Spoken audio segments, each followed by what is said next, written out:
and I'm not afraid to admit it, you think that you're working hard and you think that you're giving 100%, but you have to look back and realize that you're not. And I can look back and realize that although I thought I was giving 100% to that job, in the back of my mind, I was thinking about how to make this party pop more.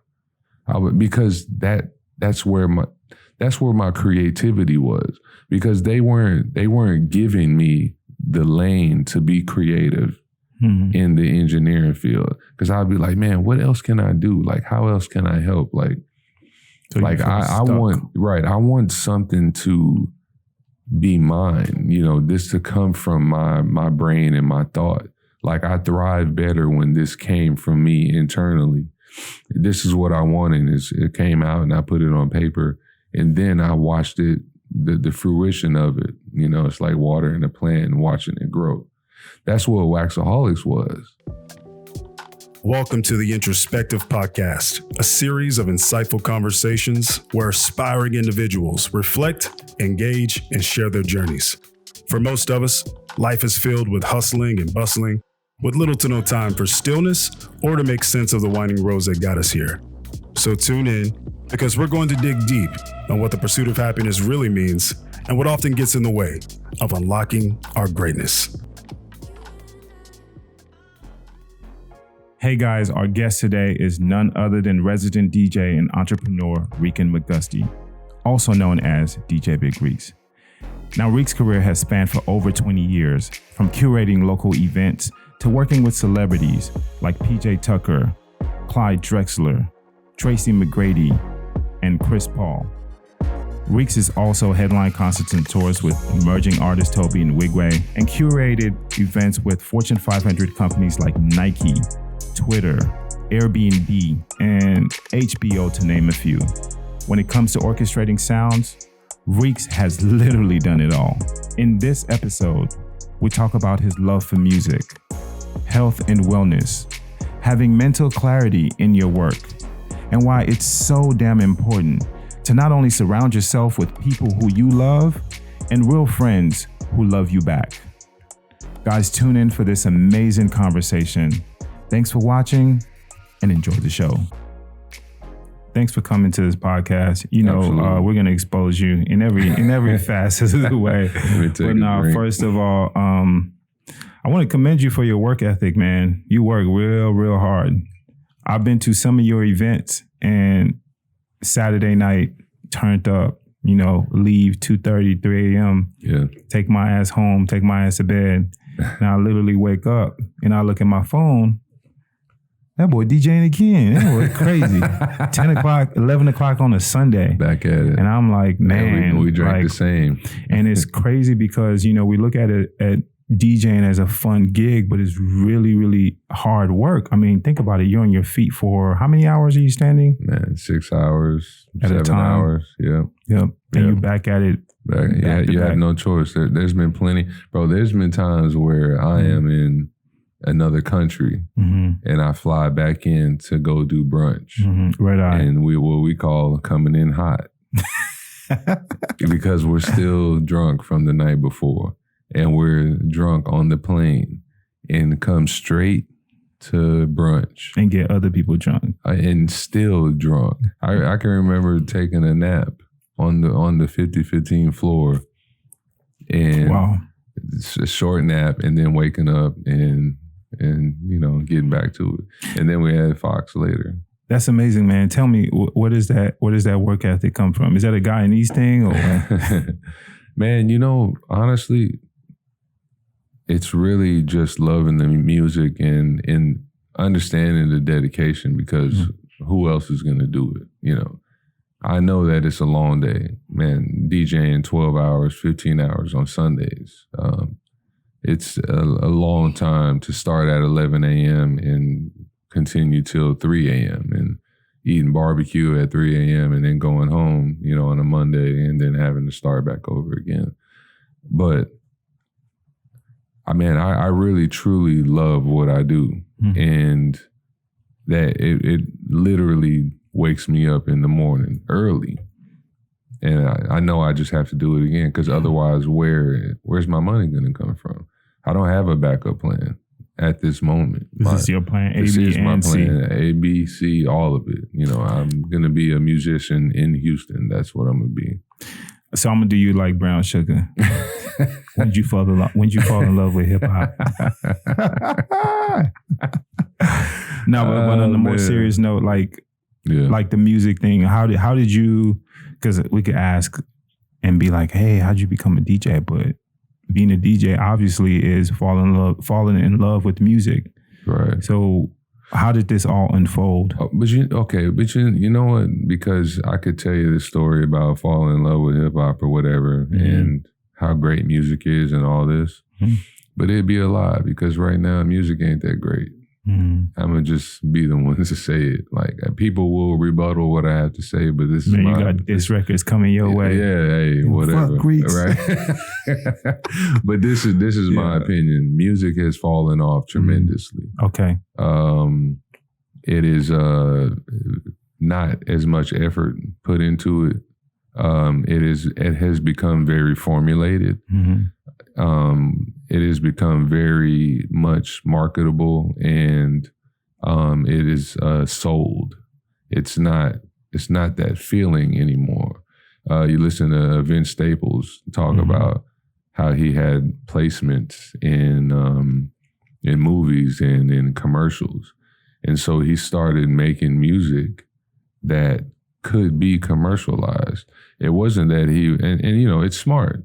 It's to make money. It's to have an everlasting career. It's because labels have used artists for so long, and they've made billions of dollars off of artists, and you know, artists are making 12%.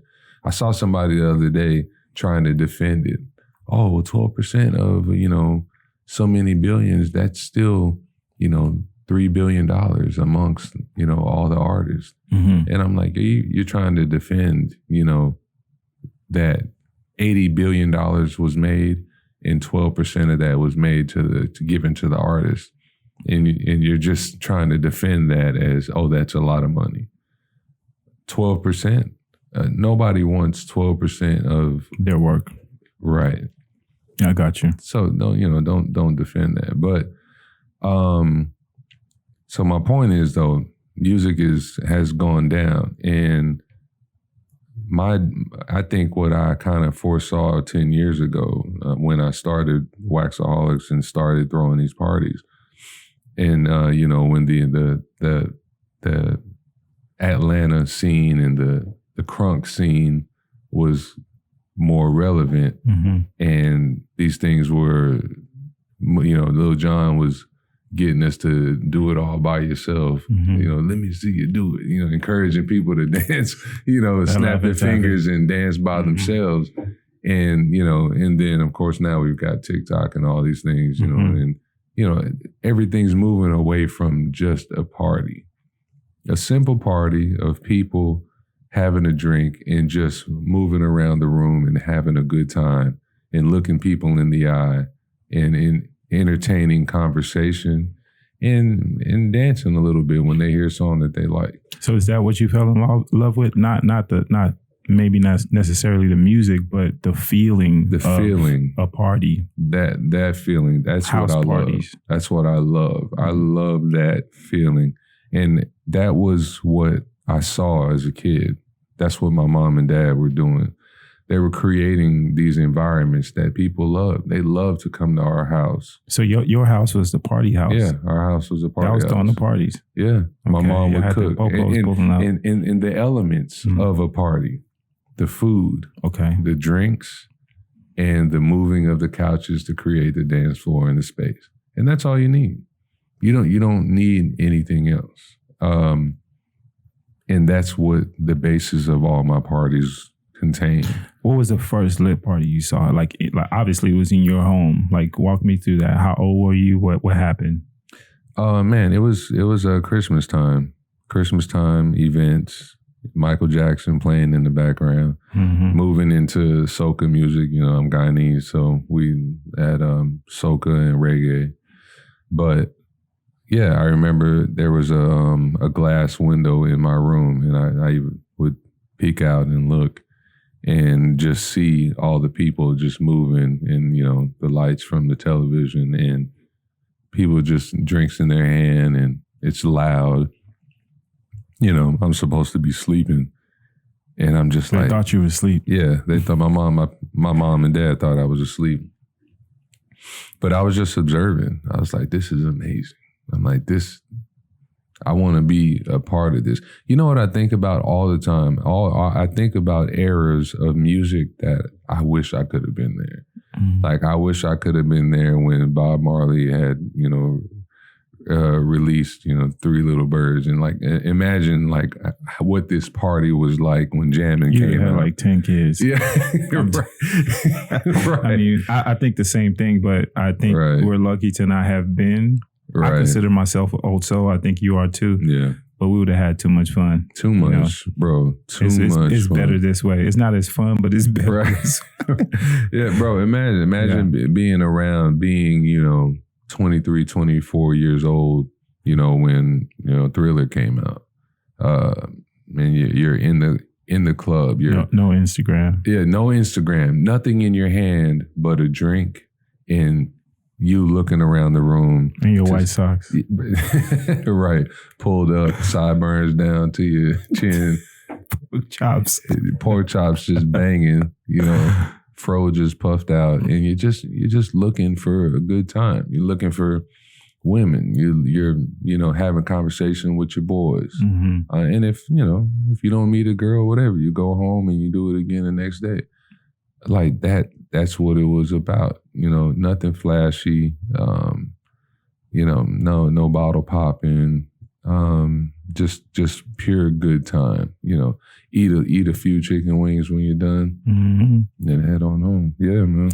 That's crazy. So that's kind of how your story of falling in love with this whole music thing started. So absolutely. Eventually, somehow you became a DJ, right?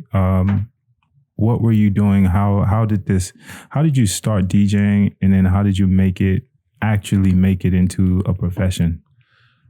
Man, so I long story short, my cousin had turntables, mm-hmm. and I went to his house, and I just fell in love with this concept of playing music on vinyl and records and needles. I just thought it was the coolest thing. I was like, I have to figure out what this is about. He never let me touch the turntables at all. I would just watch him. So I turned 20, and local radio station, Carmen Contreras personality, and her and my brother's best friend were dating. And so we would throw these house parties. And I wasn't DJing yet, but we would have these house parties, and he would come over and bring music and turntables and all that. And I was like, man, I could do this. I'm like, I know music. And I'm like, he's not even playing the right stuff. I'm like, I know what to play and when to play it. I know this crowd. And so I'd be like, hop on. I'd be like, hey, can you let me DJ a little bit? So, you know, I'm doing my thing, man, and I'm playing song for song. Yeah, right. Immediately. My brother's like, yo, play that. Did he get mad at you? No. The DJ? Not at all. Not at all. No, we were just having fun. Mm-hmm. And I was like, hey, man, let me buy these from you. Like, because he was moving into CDJs, because CDJs just came out. Mm-hmm. This is the way to play music with CDs. And I was like, man, let me buy these turntables from you. And he wanted $700 for it. And I was like, man, I only got $300. I was like, let me give you some installments. So I did that, finally paid him off. She gave me a few crates, and I just started mixing in my room and just trying to sound like and replicate the sounds and then the mixes that I had heard on the radio. Or mixtapes or whatever. And man, I did that for like 3 summers. You know, I was like Kanye, just in the basement, just practicing same thing over and over. 3 summers. How old were you? I was 20. 20, okay. just doing the same thing over and over. I was, I wasn't finding work at the time. I was just in college, and I was just practicing. And so then eventually, my brother was throwing these parties, and he's like, "Hey, you got to DJ all of them." I'm like, "Fine." I'm not that good, but I would do it anyway. Went through, them booing me and all that. For free? Oh, absolutely. Okay. No, yeah, they never paid me. But I mean, we spent money. We would, again, those elements. We spend money on food. Mm-hmm. We spend money on drinks. And then I would be at Soundwaves looking for the hottest records. Soundwaves. Yeah. Soundwaves, yeah. Bro, and I would be in Soundwaves and the new 50 Cent, the new Jay-Z, all sitting in the cash register. Mm-hmm. And I'm like, man, I can't find the records I need. And I look and they're back there. And I'm like, yo, what's up? I was like, man, I need those right there. Nah, those are for the local DJs. They're on hold. They're going to come pick them up. So it's just like it was limited. It was actually like limited. A resource. Like you can't just fucking download some stuff and have it on your phone. There was no download like that. So what I did, I had to move into the CD players because I was like, yo, the hottest songs that I need for these parties, I can't get it on vinyl. So I'm going to have to put them on CD. And just when it comes to that time to play that new song, I just got to play it on CD. But anyway, I mean, but I practiced in, 3-4 years of that. And then I just started throwing my own parties when my brother stopped.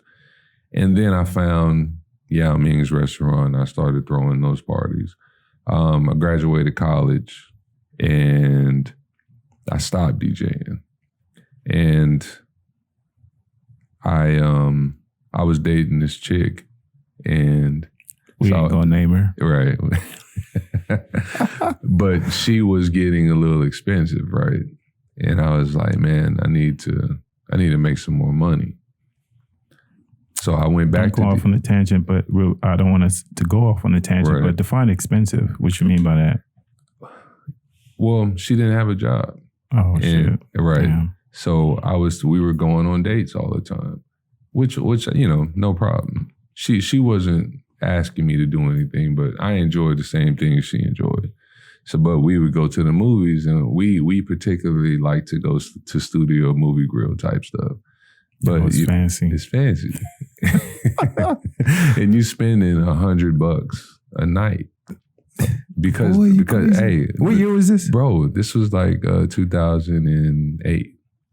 That was like $500, bro. You was fancy, bro, because the movie was like $25 a piece, and then you get in there and we got a pitcher of sangria, and then we're feeling good. We get another one, and then we eat dinner. Because you can do all that in there. And next thing you know, my bills are $120, $130. That's where Big Reeks came from, huh? Not the DJ. That. Right. Big spender. I'm like, money. Yo, like it. I got to get back to work. I'm like, I was civil engineer at the time, and I was renegotiating my contract at work. They were paying me $50K. I was like, oh man, I'm rolling. But I'm rolling good by myself. I was like, but with this girl, and she's not working, and I wasn't forcing her to work. And I never told her, I never was like, hey, you need to get a job. I was like, hey, I got to get more work so I can support us until you figure out what you want to do. Get these studio movie girls. Yeah, right. Because she was in transition, but, I was like, hey, we're good. I'm like, hey, this is it for me. We're gonna make this work. And, so anyway, but it didn't work out. We broke up, and, because I started working more and she wanted to spend more time, and I was like, it's not going to work. So I kept DJing, and then bam, Fox Hollow, Waxaholics Thursdays, all those things started popping up. And then I got laid off. I got laid off in 2013. Wax started in 2012. So I was a year in Wax and got laid off. And next thing you know, I found this job. It was for an offshore job. And they're like, all right. Civil engineering as well. Civil engineering, okay. Yeah. And they're like 2 weeks on, 2 weeks off. And I was like, man, I just started Wax Thursdays. And, I was like, man, I can't do both. Like I'm gonna have to hire DJs and I won't be there 2 weeks. And I was like, this doesn't. I don't know. For some reason, I was like, this party's more important to me. How much is the job paying? The job, man. Oh yeah, the job was paying $75K. Ooh, yeah. In 2010. 10. No. 13. 75K. No. So, I'm sorry. It was paying like 90 something. Damn, okay. But with and they're like with overtime, like you can get up to like wig money, like daily, yeah, exactly. Stipends and all that type of stuff. And I thought long and hard about it. That's good money. Yeah, because I was like, I was making that when I was working overtime, in my regular job. Mm-hmm. But I was like, man, I can make this flat. Just that and have your weekends and do whatever the fuck you want to do. And still have $90K to take home. Right. Okay. But that music was holding on to me and I turned it down. And was it the music or the women? Hey, don't be fucking bullshitting up here. We're gonna get you. No, man. It wasn't. What would make you even say that? Hey, man, we dissecting your path. I'm just trying to say, was it the woman or was it the love for hip hop? I'm fucking with you, but nah, man. Nah, it was never. It's never been about any women like that for me. It was more about the music and business, like where I wanted to be financially, to feel stable as an individual. Okay.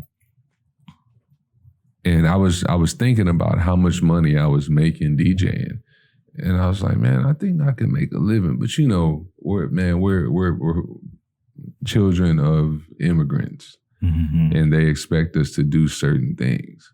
Your mom might be like, well, you want to design suits, you want to sell clothes. You're supposed to be a doctor. What you talking about? You're supposed to cross the border. Wear your law books, right? Yeah, I ain't fly across this ocean to have you make freaking garments and stuff. Right. Yeah, I know how it is. Exactly. Yeah. So, my mom supported whatever I wanted to do, but my dad surprisingly was like, he's like, hey, you've been DJing a lot lately, huh? And I'm like, yeah.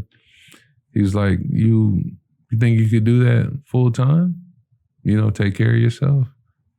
And I was like, yeah, I think so. He's like, well, why are you looking for a job? Just be a DJ. So I was like, all right, yeah, I guess so. And it took me a while. It took me about 4 or 5 more years to actually get it down and then finally be like, this is my job. But from that point on, I started building Wax and moving as an entrepreneur and as a business owner and not looking back. You value what your dad says? Oh, absolutely. I shouldn't, right? I should just do what I love, but I was a little embarrassed because I had already, let me tell you something. It took me 10 years to finish college. I finished college when I was 27. I remember I was like, man, my 10-year reunion for high school is coming up. I don't want to go to this reunion and not have a degree and just be, some regular guy. I was like, I want to tell this story of what I've been doing the last 10 years. And I don't want it to be that I am a loser, and I haven't accomplished anything in the 10 years that I've been out of school. But I'm a slow process type of person. It takes me, if I would have graduated college at 23, I don't know where I would be now. I wasn't mentally ready for the world. I tried to go to college out of the city, and I could barely do that. Like I wasn't ready to be away from my family. I wasn't ready to be away from my friends. I had to prepare myself. I went to Sam Houston for one day, and I came back home. Fuck this shit. One day. Oh, man. And I came back home and I said, You were homesick. I can't do it. Mm-hmm. I ended up at Prairie View, but I was driving back and forth every day. Mm-hmm. Yeah, I was homesick. I couldn't do it. It wasn't for me. But it's a good thing because Houston is wide open, and Houston was where I needed to be to excel myself, you know. Why do you think it took you 10 years? Like, what were you going through at the time? Man, I think I was just scared of like what life was offering. Look, like now, I ain't afraid of nothing. But back then, mm-hmm. I was scared of everything. I was scared to live by myself. I was scared to grow up. Mm-hmm. But then I realized that I'm the biggest kid you'll ever meet. You don't have to grow up. But I grew up in a different way. Like my maturity, the process of what I've become now didn't involve leaving the kid, the child in me that I know that's what I need to propel myself. Like I need that. Like if somebody's too serious, I can't deal with you. I have to have a little bit of playtime. Gotcha. And I was afraid that playtime was over, but I realized that it's never over. So you were struggling from letting go. Like you felt like maybe you being serious and maybe like pursuing your degree full time right. was like, I'm gonna have to let all this stuff go. Right. Like, I'm gonna have to put all this stuff behind me. Right. And I don't know what's on this other side of this grown up life. Like, and people, I How think would you know? We forget about that because at 18, 19, 20, you're still a baby. Like you don't know anything. I mean, you don't know about the world. You don't know. And this is before social media, right? So it's just, you can't even predict what it's like to be an adult. So I can imagine being like super, super scary. Oh, yeah. So yeah, it's tough. It's tough. Like an adult, what we consider an adult is really just like an infant in a new stage. Right. Isn't that crazy? Basically that's what it is. Yeah. It was worrisome for me to think that one day I'll have to live by myself. I'll have to, get my own family and my own kids. And then I'll have people looking up to me and they want me to help them figure out their lives. Like, I'm not, I'm a lot of pressure. A lot. But then when I realized that life was much easier than what I was making it out to be, then everything just all of a sudden just came easily. And it was just full speed. So you turned down a job. You turned down the 90K-ish job because he was like, DJ money's coming in. Right. Is there a reason why you got pulled into maybe the lifestyle or the thought of being able to be a DJ as opposed to taking this handsome salary and just working a corporate job and having an easy life? I'm trying to understand what pulled you in that direction, because that's a tough decision to make. I know when I was coming out of school, I looked at a corporate job like my lotto. I'm like, I get this job. Oh yeah, that was the end all be all. I'm like, I'm good. Like, I'm gonna do this shit for life. Oh yeah, I couldn't wait to put on the suit. Mm-hmm. Bro, let me tell you something. I've worn more suits as a DJ than I ever wore as a full-time 9-to-5er. Mm-hmm. And shouts out to you because you're the reason why. Oh, okay. I didn't know that. But when I was at work, I wanted to wear a suit to work, but I didn't have to. I just wore like a button up and slacks. But I was never I had this vision of being in these important meetings and wearing a suit and tie and, honey, I'm home, and put your briefcase down. Not honey, I'm home. That kind of life. Yeah. That was the vision that I had. That's why I pursued this engineering degree, because I thought that was going to give me that TV show Mad Men life. The perfect life, the American perfect dream. American dream Yeah. life. That's what I wanted. You had this passion that kept calling you to do other things. I mean, I can only imagine. I didn't know, bro. I had no clue, bro. I had no idea. Like this passion, it developed later. Mm-hmm. But I wanted to be one of those construction boys. I wanted to be out there, you know, making calls. And I went. So, okay, I went from suit and tie to then, you know, in the good old boy system. And I went down to because I was working construction. I went down to Walmart, bought the jeans and the boots and the button-up shirts to look like the construction guys. Because when I would go to work, I would feel out of place because I didn't dress like them, you know? And I was like, I need to look like them. I want to feel like them because I feel like they won't accept me if I don't dress the part. So that's what I did. But I soon realized, and then I shaved my beard because nobody there had beards. They all were fresh shaved all the time. And, you know, they would make comments about the way I looked. You know, they're like, hey, Rican, you know, your hair's a little long, you know, your beard's a little long, you know, come in my office and close the door and have talks with me about the way I look. And, you know, I go home and I shave and get edge up and cut my beard off. And then they're like, yeah, there's the Rican we love, you know. Did you get mad when they would say things to you, or were you just like, this is just what I got to do too? This is the industry and I have to assimilate. I never got mad. I just, I was like, man, I'm messing up. I'm like, I'm going to lose my opportunity. So let me do what I need to do to fit in. But then I started pushing back. Because I was like, you know, I was at work printing flyers for parties. And, you know, I think they started to notice that, you know, even though I thought I was working hard, you know what I mean?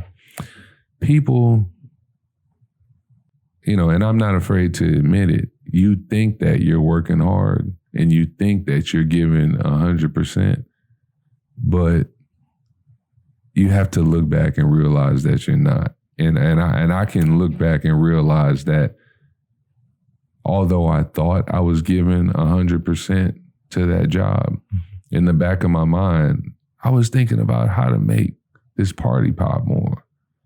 Because that's where my creativity was. Because they weren't giving me the lane to be creative in the engineering field. Because I'd be like, man, what else can I do? Like, how else can I help? Like I want something to be mine, you know, this to come from my brain and my thought. Like, I thrive better when this came from me internally. This is what I wanted. It came out and I put it on paper, and then I watched it, the fruition of it. You know, it's like watering a plant and watching it grow. That's what Waxaholics was. What is Waxaholics? Well, before you answer that, you turned down a $90K job to become a full-time DJ. Right. So I can only imagine that you felt like this is just better for me. And I did not at the time. You didn't think it was better for you? No, I just thought. So you probably felt like you were making the wrong decision. You were risking it all. Absolutely. He's like, man, I'm fucking up. Oh, for sure. Okay, for sure. What am I gonna tell somebody when I meet them? What am I gonna tell a woman's parents when I meet them? And they're like, "What do you do for a living?" I was proud to say I'm a civil and environmental engineer. I work on wastewater and clean water treatment plants. I dredge the ship channel and take dredge material and turn it into islands. And we build islands for birds and animals to cultivate their lives. That sounds good. I'll let you right. Here, you can have her. Right, exactly. I am a what else was I doing? I'm all these things that I was doing, I was proud to say. And then to be like, okay, what do you do? I'm a DJ. I turn up and pour shots in the hoes' mouths and play records. Oh man. Man, look at the You ever seen the movie Juice? Yeah. This is what I do. No. Yeah. But it felt like a step down. It felt like a step down, and I was ashamed. I was ashamed of it, to tell people that that's what I do. But as I started moving in that direction, and the things that I was able to do more of, which included speaking to kids about the transition, understanding what entrepreneurship meant, beginning to work with nonprofits, DJing, different events around Houston, and just partnering with, athletes and universities and different people, for different tasks, like it. And then it started to become real. And then that's when I started to realize what I was doing was impactful and very much what I was supposed to be doing. So you turned down this 90K job, and eventually you DJ'd, and you felt, even though you were ashamed and you thought maybe I could be doing something better, you started this Waxaholics brand. You started your own baby because you felt in your civil engineering career, you weren't being able to grow. You didn't have room to grow. And I went through the same thing. So I know exactly where you're coming from. Knowing that you're qualified to do what you do, but literally you feel like you can't breathe. You feel like you can't bring your personality and your human existence, your self of being into your work. It's like super stifling and suffocating. So you started Waxaholics brand. Yeah. Not with the, go ahead. Go ahead. No, finish. Well, not with the intention of some kind of movement. Waxaholics, again, to get back to what we were talking about before, of what music has become when, that Atlanta, the crunk movement, all that was happening in the early 2000s, 10s. And I was like, man, I don't like this. I said, we need to get back to hip hop. We need to get back to what made us feel good, what was a genuine party. And I went and grabbed my records. I said, you know what's going to do that? If I start playing vinyl again. And I said, you know what? I loved my vinyl. I love the way that I felt and the way a party felt when I was playing vinyl. What's the difference? I'm gonna start a vinyl party. You got to look at, before I jump in and ask you that question, what's the difference?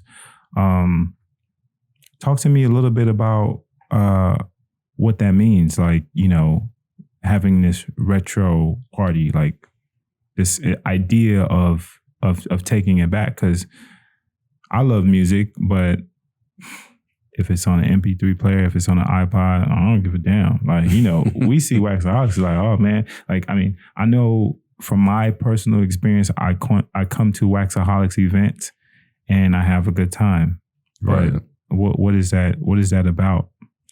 Well, I think by now, in almost 10 years, people understand that Waxaholics is going to mean a certain type of music.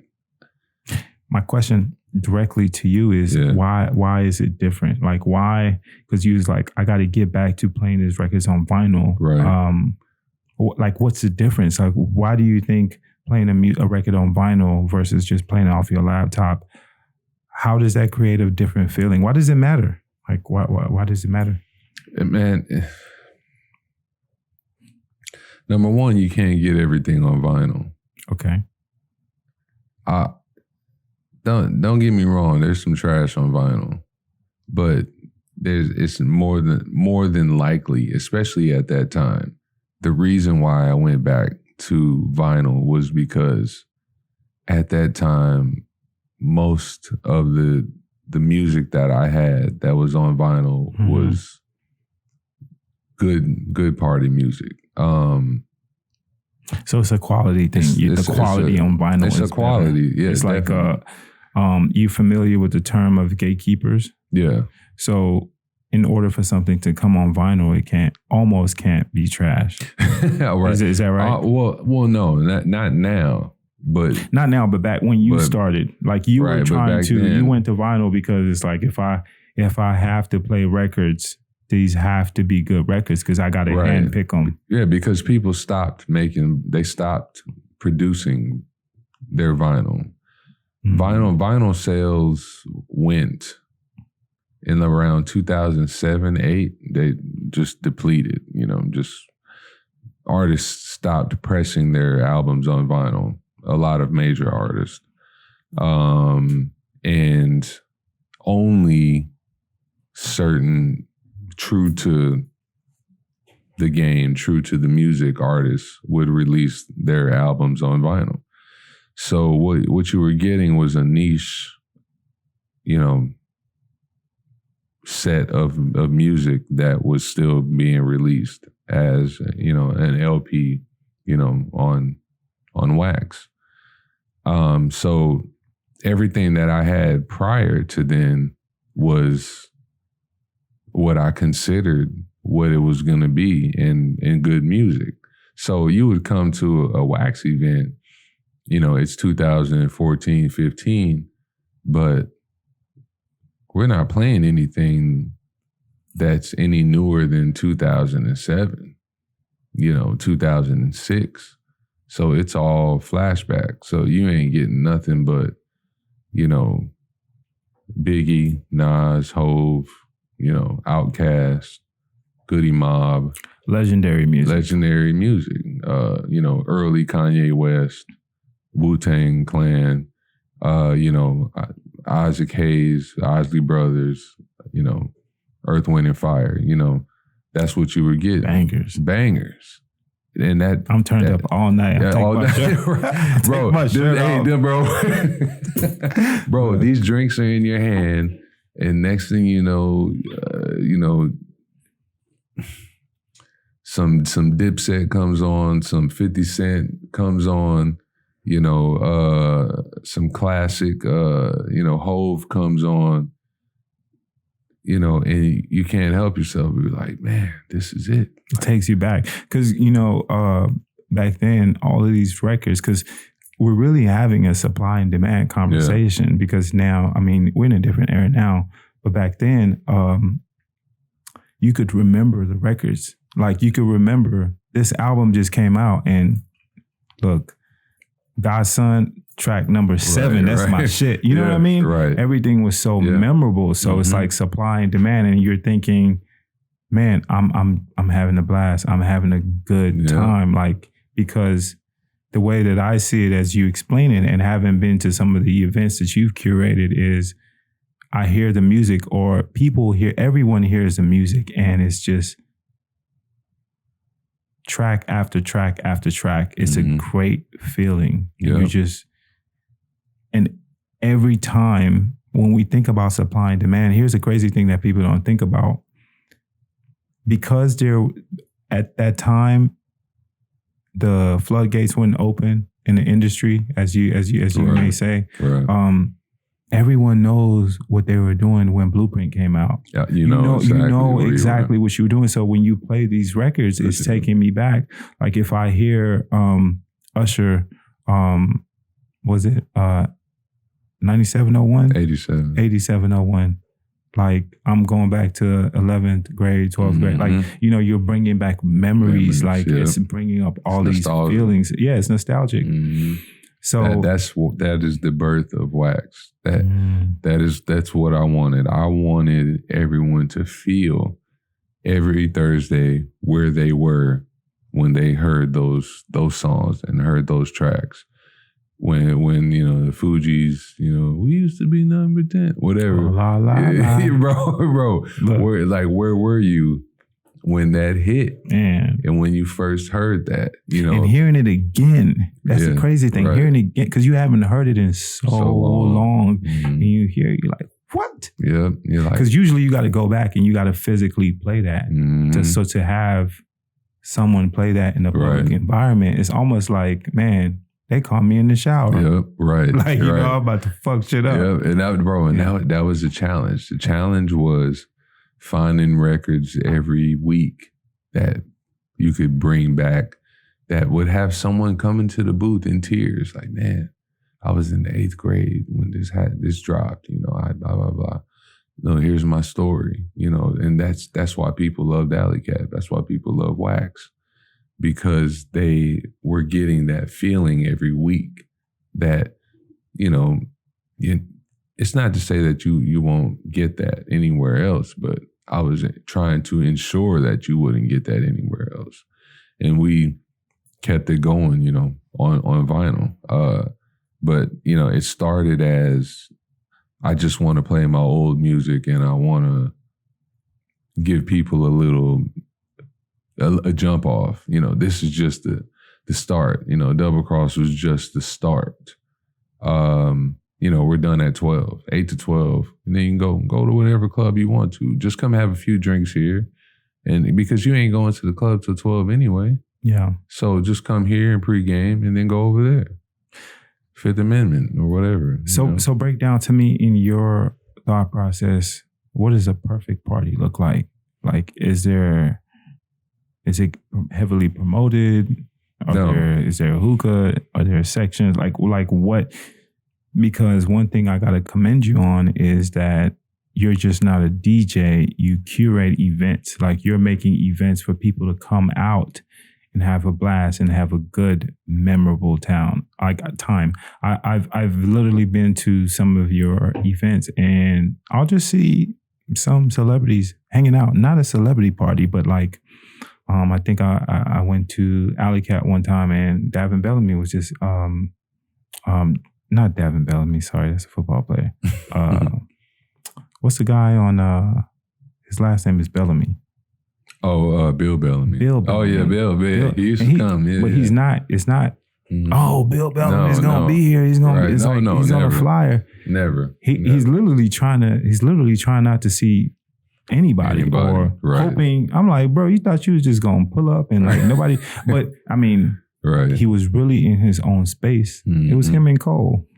Oh yeah, what's Cole's, Martin? What's Cole's name? I don't know what's Cole's name. Yeah, I'm like Cole. he would come all the time. Yeah, and hang out. And in fact, the craziest story is me and Cam Franklin of the Suffers. We're hanging out in L.A. We're at the Dime. We're at the Dime, and he was there, Cole, and she's like, hey, this is she knows him and.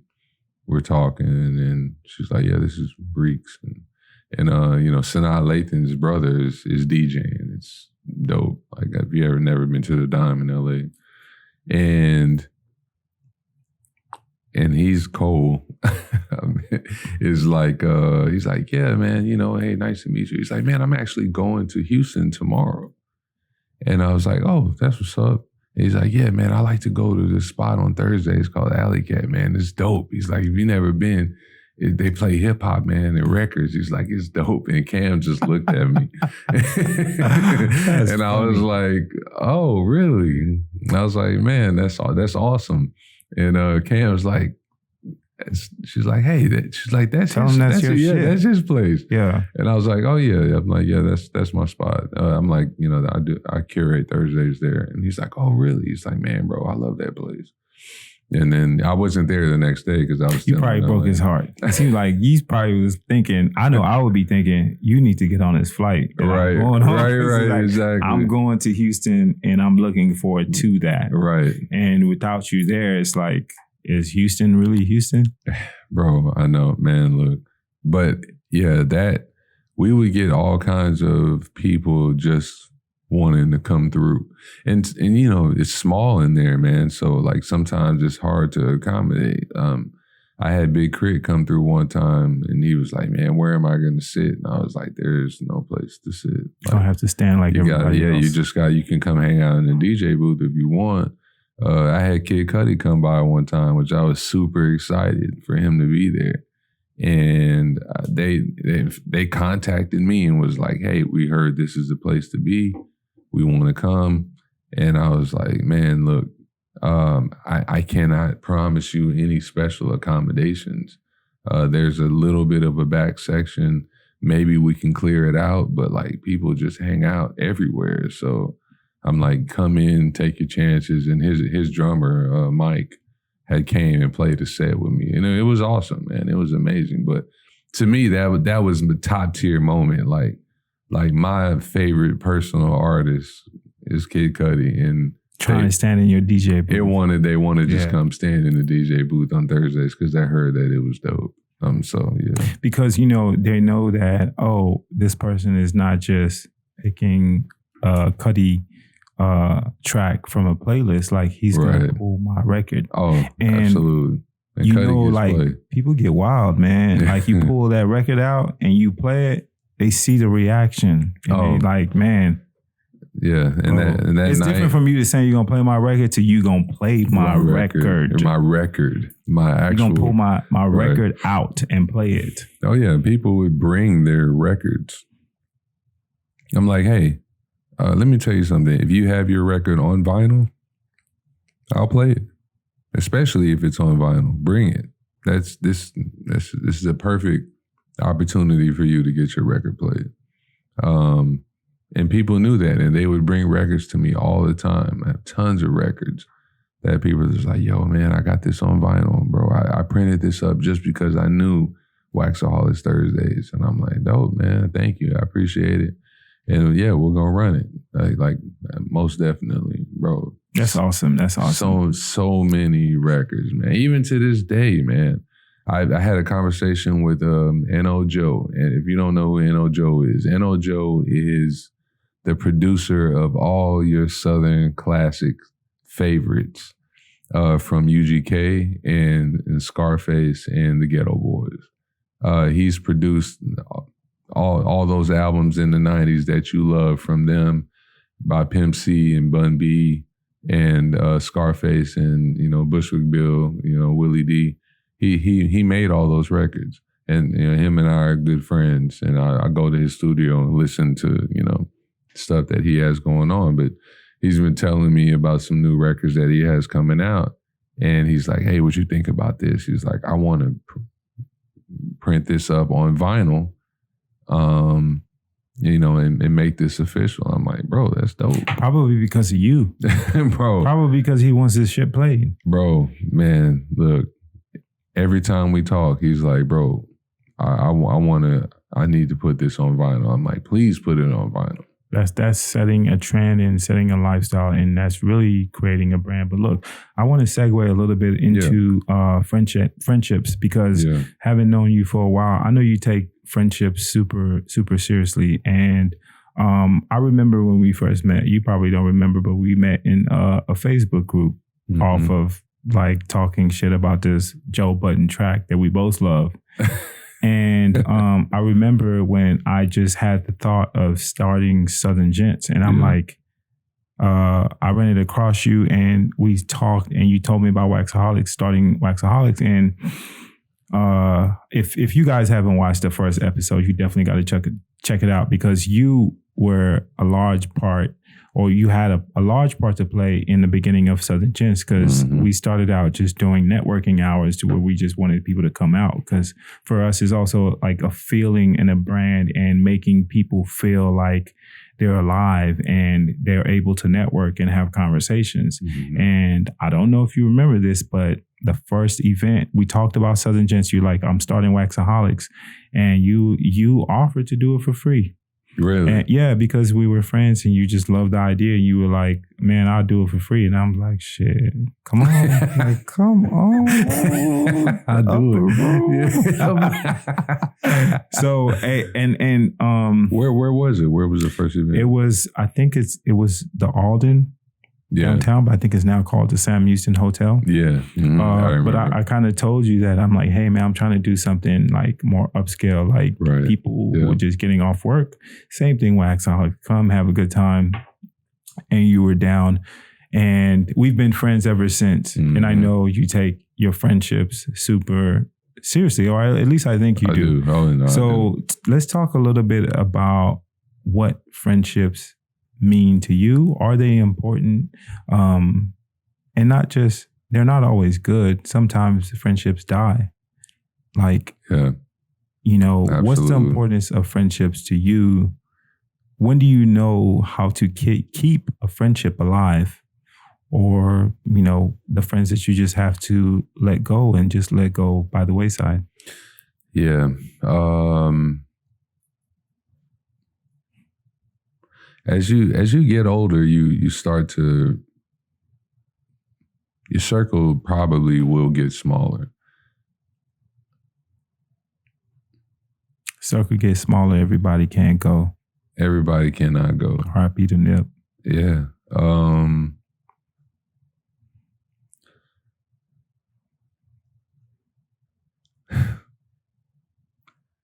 Man, I've definitely lost a few friends along this ride, man. Lost in what way?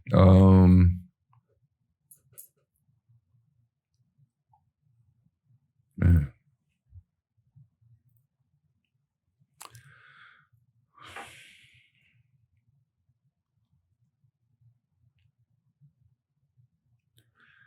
Man, I just, my bad, bro.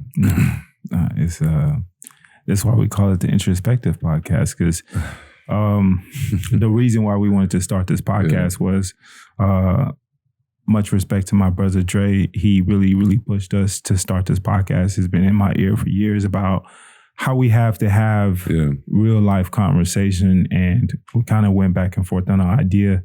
And I was hesitant at first because I didn't want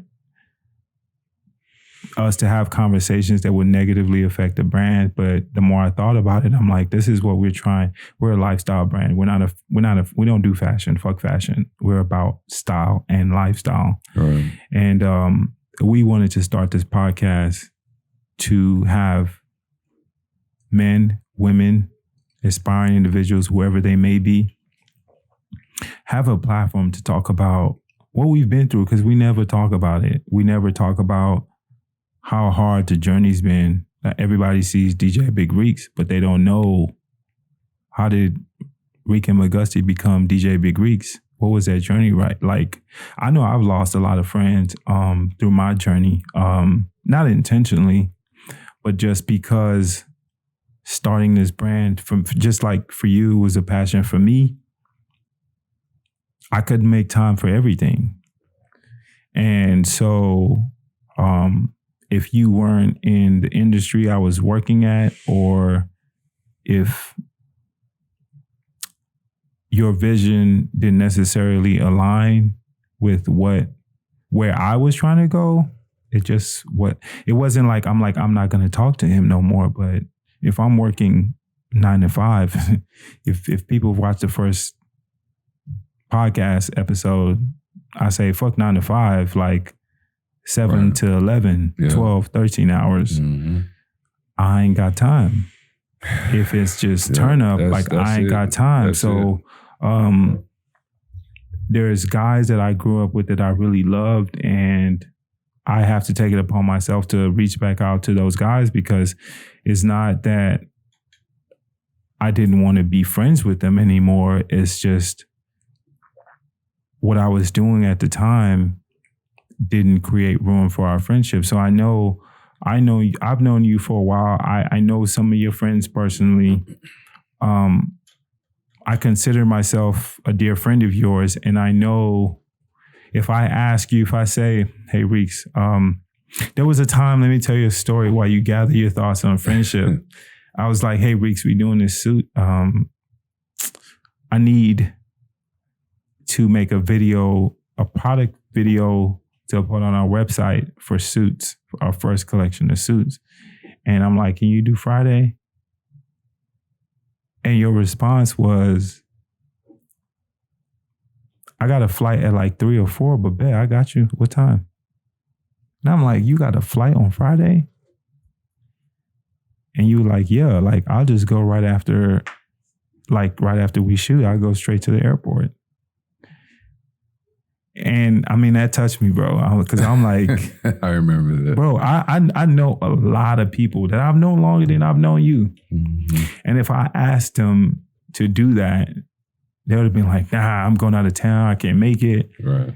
But he was like, it's an open day. And the way I looked at it from my end is like, you're my friend. I'll do anything for my friend. And it's just like, I don't think a lot of people understand that conversation. So exactly. We have to have it. No, that's it right there. Like,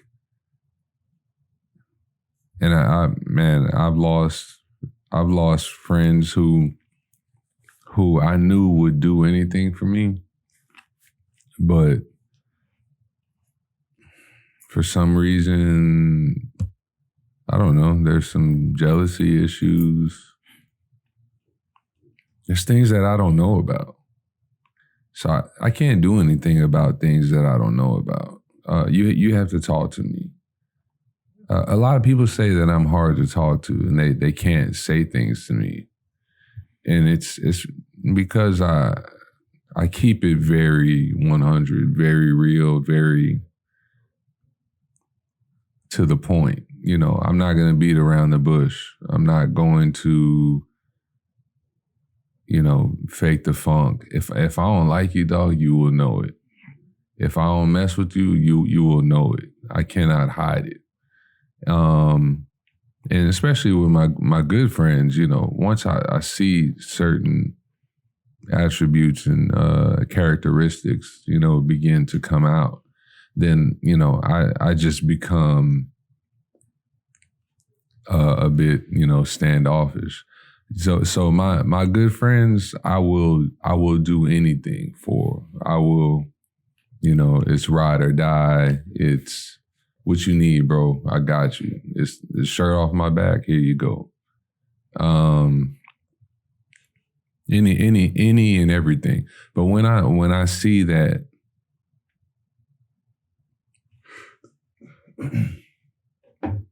when I see that you don't return that, and this has only become after 40 years of me giving my all to people with no expectations of any return, because I never needed anything. I was like, I'll give you this for nothing. You know, you don't have to. I'm not eye for an eye. I'm not like, hey, I'll do this for you. You do this for me. I just do this for you because I want to. This has nothing to do with me thinking that later on I'll get something from you, you know? But when I started to notice that some of my friendships were one-sided, that's when things started changing for me. And I noticed that when I started saying no, how people treated me, and I realized that they weren't really my friends in the first place. Can you walk me through an example? Like, is there an instance that you can vividly remember someone you were close to? Oh, absolutely, man. I can vividly remember giving opportunities to a certain person, you know, for to, you know, make money, to push their career forward, and never getting that in return, never having a phone call to be like, hey, here's this opportunity I had. Hey, I'm flying to this city to do this, come with me. It was always me extending that, you know, and kind of understanding, you know, after one specific incident, I was like, damn. I was like, man, you know what? This dude don't even respect me. I can kind of see that now. And then I started to see that in a lot of people, you know. It's the lack of respect, you know, probably just because you feel like, you know, we're close and we're friends and we're acquaintance. we're acquaintances, and you just don't give off the same energy that you see from other people. And it's sad, bro. It's disheartening. It hurts that you have to get that from someone who you respect and who you thought viewed you in the same light. You know what I've learned personally, bro, and this has affected me. It's really hit me hard. Like, friendships are super important to me as well. And you said lack of respect, and that struck a chord with me. And it's not, I've seen that sometimes it's not lack of respect. Sometimes people just look at you as, man, he's good. He got everything. Like, let me get a little bit. They're not even thinking about you. It's almost like they look at you as you're not human. They think that you have everything. You don't need no opportunities. You don't need any resources, or you don't need, they'll call you and talk to you about all their problems. But, right. When you don't need anybody to talk to. Oh man, it's Reeks popping. Right. And that's crazy. Something that I've struggled with, because sometimes people get in this mental space of thinking that certain other people just have it made. You didn't have to work for it, or like, man, it just come easy to you. Or, so I've had to retrain my thinking and just had to remind myself that some of my friends that I think are selfish, and to me, in my mind, they ain't shit, that they just don't think about anybody else. Or maybe is that they think that you have everything already. So if I think you have everything, what can I give you? I don't need to hit you up for nothing. You good. You. But see, that's insane, bro. That's such a selfish mentality to have. Cause I could think that way. Bro, I got a friend that's a millionaire, bro. Mm-hmm. Me and him been friends for the last, I don't know, 15, 16 years, something like that.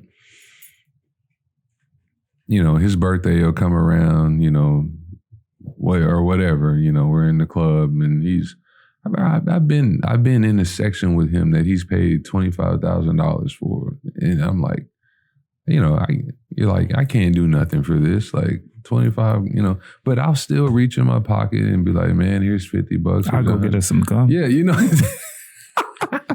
What you want, Wrigley's? You know what I'm saying? And I'm like, cool. Icebreakers. Bro, we've stayed in, bro, I remember once for my birthday, we went to Puerto Vallarta. And we stayed in a hotel, and I paid for the hotel. We stayed in the Regis, the St. Regis. And this is normally like a $5,000 a night hotel. But I got a super deal, right? It was like $200 a night. And this is the first time I ever seen him be impressed by something that I had got. He was like, damn, bro. He's like, bro, this joint is nice. This joint is nice. And normally it's me, and we're like super drunk in Miami afterwards. And, he's like, hey, you like this hotel? And I'm like, yeah. And he's like, we go to the front desk, and he's like, hey, we need a room up top, and I need a room that has a view. And he's like, I don't want my boy to have to turn his neck to see the ocean.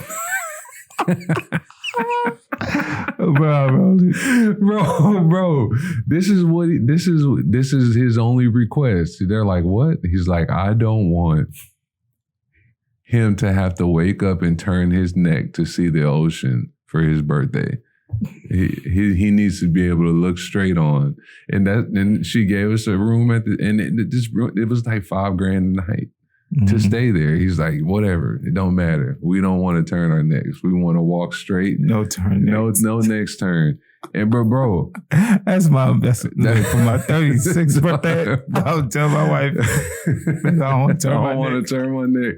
I want to see the ocean straight on. Oh my God. But I mean, if I reach into my pocket and just give him a little $50, $100, $20, you know, he buys, or I buy us lunch, or I'm like, yo, just come through, you know, whatever it is. And he's happy for that, man. You know, just for small things. And we don't realize it, even though you sometimes think that people have everything. But they don't always. And the thing that they want is to just be treated like everyone else.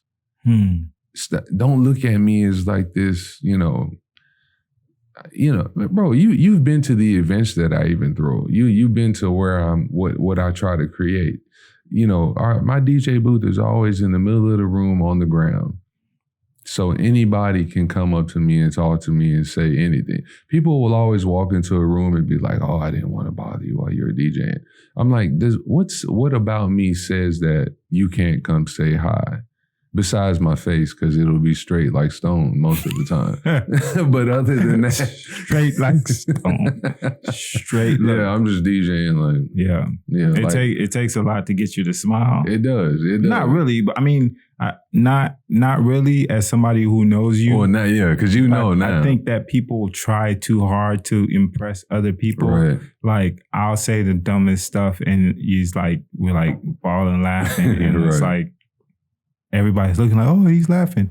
But that's just the thing, like treating everybody like humans. Like we all just want, I say this all the time.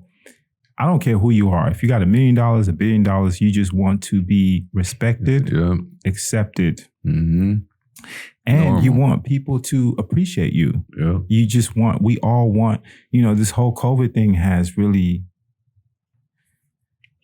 illustrated how much we need each other. Bro. Because if I tell you quarantine and stay in your house for 2 months, 3 months, like everything starts coming out, like when people step out the house, you see what they're doing. Or people are like, man, fuck you. I don't want to be with your ass. Right. You figured everything out. Isolation will bring the worst out of people. Mm-hmm. And or the best. Or the best. Or people who love each other really get closer. It's like, man, I haven't been home this much. Like, I appreciate being around my kids, my girl, my wife, or my friends, or whatever. I mean, during the quarantine, people still do stuff. You still hang out. So here's the thing about isolation. I have to pick who I'm going to be around specifically. Mm-hmm. Like, you're crazy if you don't think people weren't having like get-togethers and dinner parties and stuff like that. But then they were doing it, but you're looking at it like, if I die, hey, come on, let's die together. It is what it is. You know what I mean? Like, so now it's like you're selecting the best people in your life. And it's so important. It's so important. Friendships are everything. Man, bro, I'm going to say the pandemic was the best thing for me. You probably know plenty of people who have had to take time off from work. Man, I'm going to take a week or 2 weeks. And we all know that a week or 2 weeks is not enough time. This is not enough time for you to essentially get your life together, essentially to turn around your vision of what you think, you need. But for me, having a few months of just sitting at home really made me realize what I needed to be doing, what direction I needed to be going in, how I needed to capitalize on my business and my work ethic. And what was that exactly? What did you find? What was enlightenment? It started with me. It started with myself. It started with tightening up my scheduling. It started with eating better. It started with going to sleep earlier, waking up earlier, and getting into a better routine. And, once you start doing that, then it will, it's like someone that says, yeah, I wake up late, but I'm never late for work. Like, it doesn't normally work like that. Mm-hmm. If you're a late person, you're just a late person. You're late to everything. You're not only late to work, but never late to birthday parties. You're late to everything. Once you start to tighten up, and say, okay, I'm going to be on time to work, then you start to understand why you need to be on time to your friend's party, why you need to be on time to court, why you need to be on time to a meeting, whatever it is, things start to trickle down. And, for me, I had always had a lot of lagging areas that I know that I needed to work on. And I was given that free time. Again, I just wanted to preempt this conversation with the fact that everybody wasn't given that same opportunity. Some people still continued to work through the pandemic, never stopped working, wasn't able to have the luxury of being laid off and, having time to think and kind of revamp themselves and, because they just stayed on their schedule. Whatever job they had them continuing doing what they had to do. Maybe they were an essential worker. Maybe they just had a job who didn't really care much about the pandemic, or they worked alone and it didn't matter. Kind of like a mailman. Mail ain't stopping for nobody. Yeah, gotta keep going. Gotta keep going. So with talking about the pandemic and having time to reflect, you've obviously had time to think more about the people in your life, family and friends, and what's important to you. Right. Yep, absolutely. So we're talking about friendships, and how have you learned to decipher the friends that you need to keep in your life, and friendships that have just expired and you need to let go of, friendships that you need to fight for and try to somehow rekindle and keep the fire burning. Walk me through that process. Like, just unpack that for me. Yeah, it was pretty easy for me to see who was there to help. A lot of times when you receive help from somebody, they won't know that they're helping.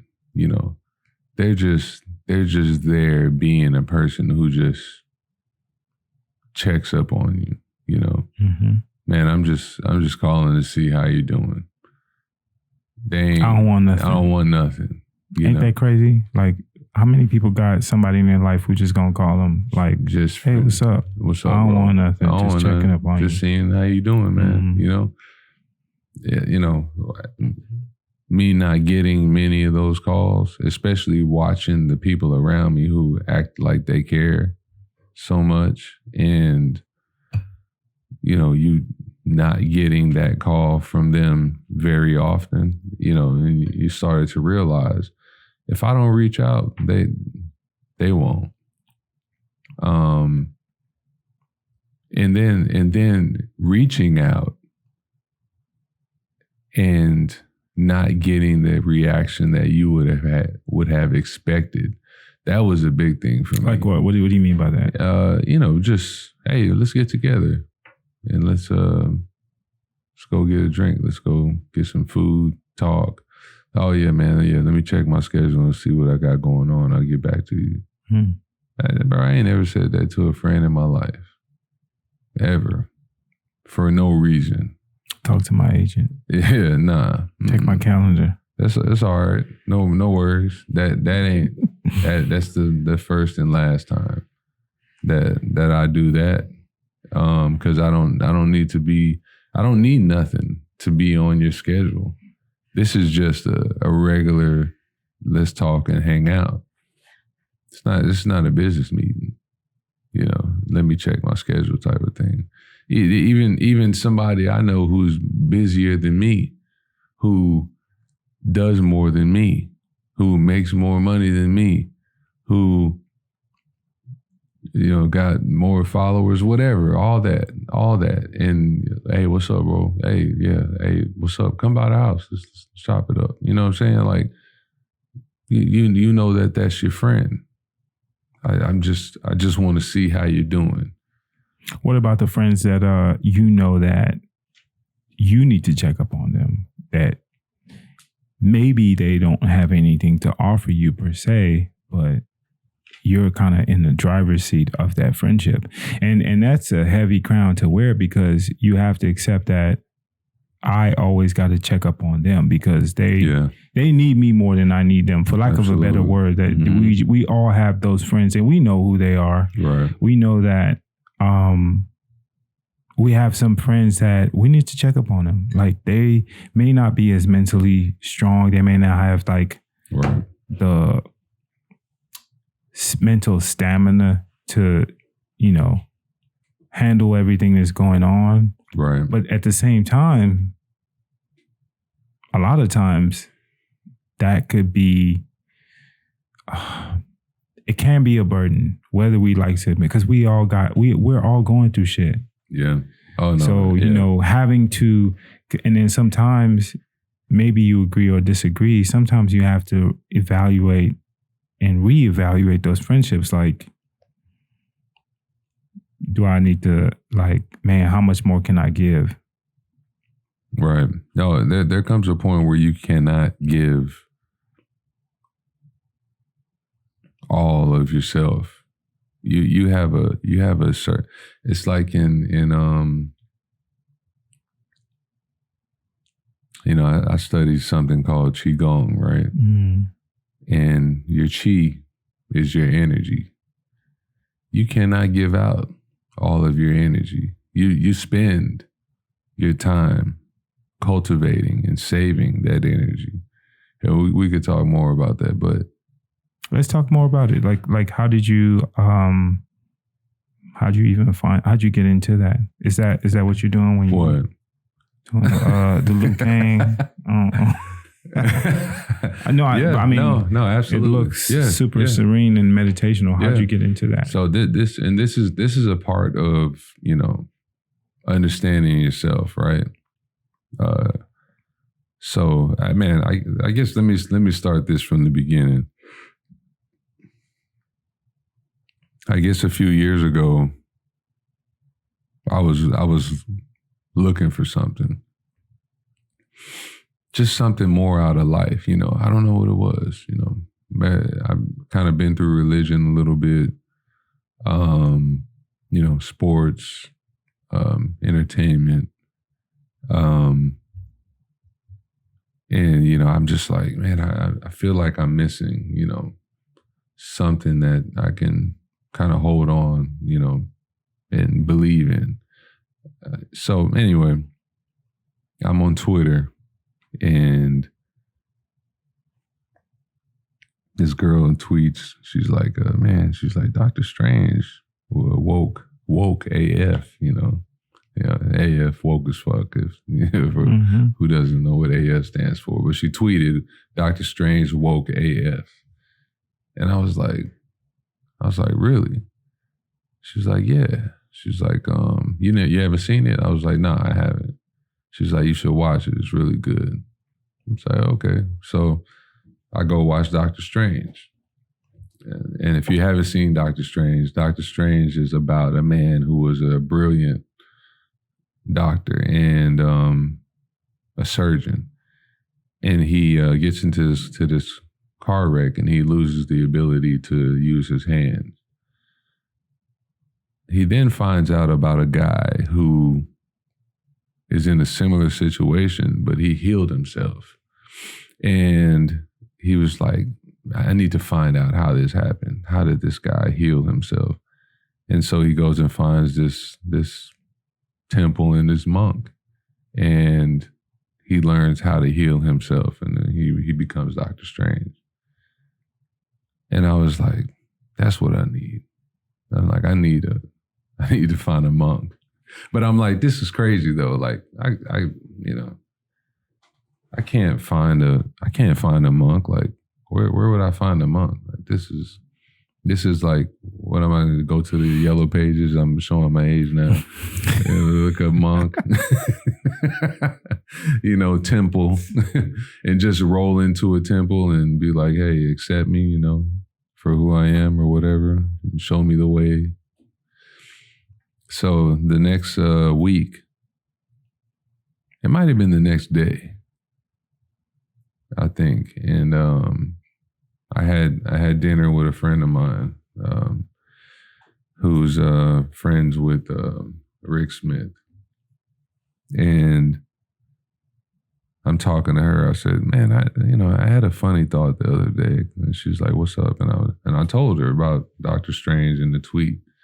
And I was like, yeah, I just been feeling like I've been needing something more, in my life. And, I'm feeling kind of sick, and I'm like, I think I just, I think the healing that I need is not going to just come from a doctor, It's like, I think I need, to find like a temple. And she's like, Tiffany goes to a temple every morning. She trains with a monk. And I'm like, what? I'm like, come on, are you serious? She's like, yeah. She's like, she goes every morning, 7 a.m. I'm like, no way. So Tiffany has cancer. She passed away 2 years ago, but that's what she was doing every morning. She would go see him and train. So I was like, I have no idea what this is about. So I'm excited. I'm like, she's like, yeah, call her. So I call her. I said, Tiff, in the mornings, do you go to a temple and see a monk? And she's like, yeah. She's like, yeah, every morning. She's like, you want to come? And I was like, yeah. And she's like, yeah, meet me there tomorrow, 7 a.m. So in 2 days, I think that this is impossible to happen. And then it comes to light. So I go to this temple, show up in, some workout clothes. She's like, just wear some loose fitting clothes. And it's in Bel Air, in A-Leaf, off Bel Air. And I show up and, this guy comes and greets me at the door. He's, probably like 5'5". And I see Tiffany and I look around and, it's just a big space with, a bunch of artwork and stuff and, kind of partitioned off. And, he looks at me.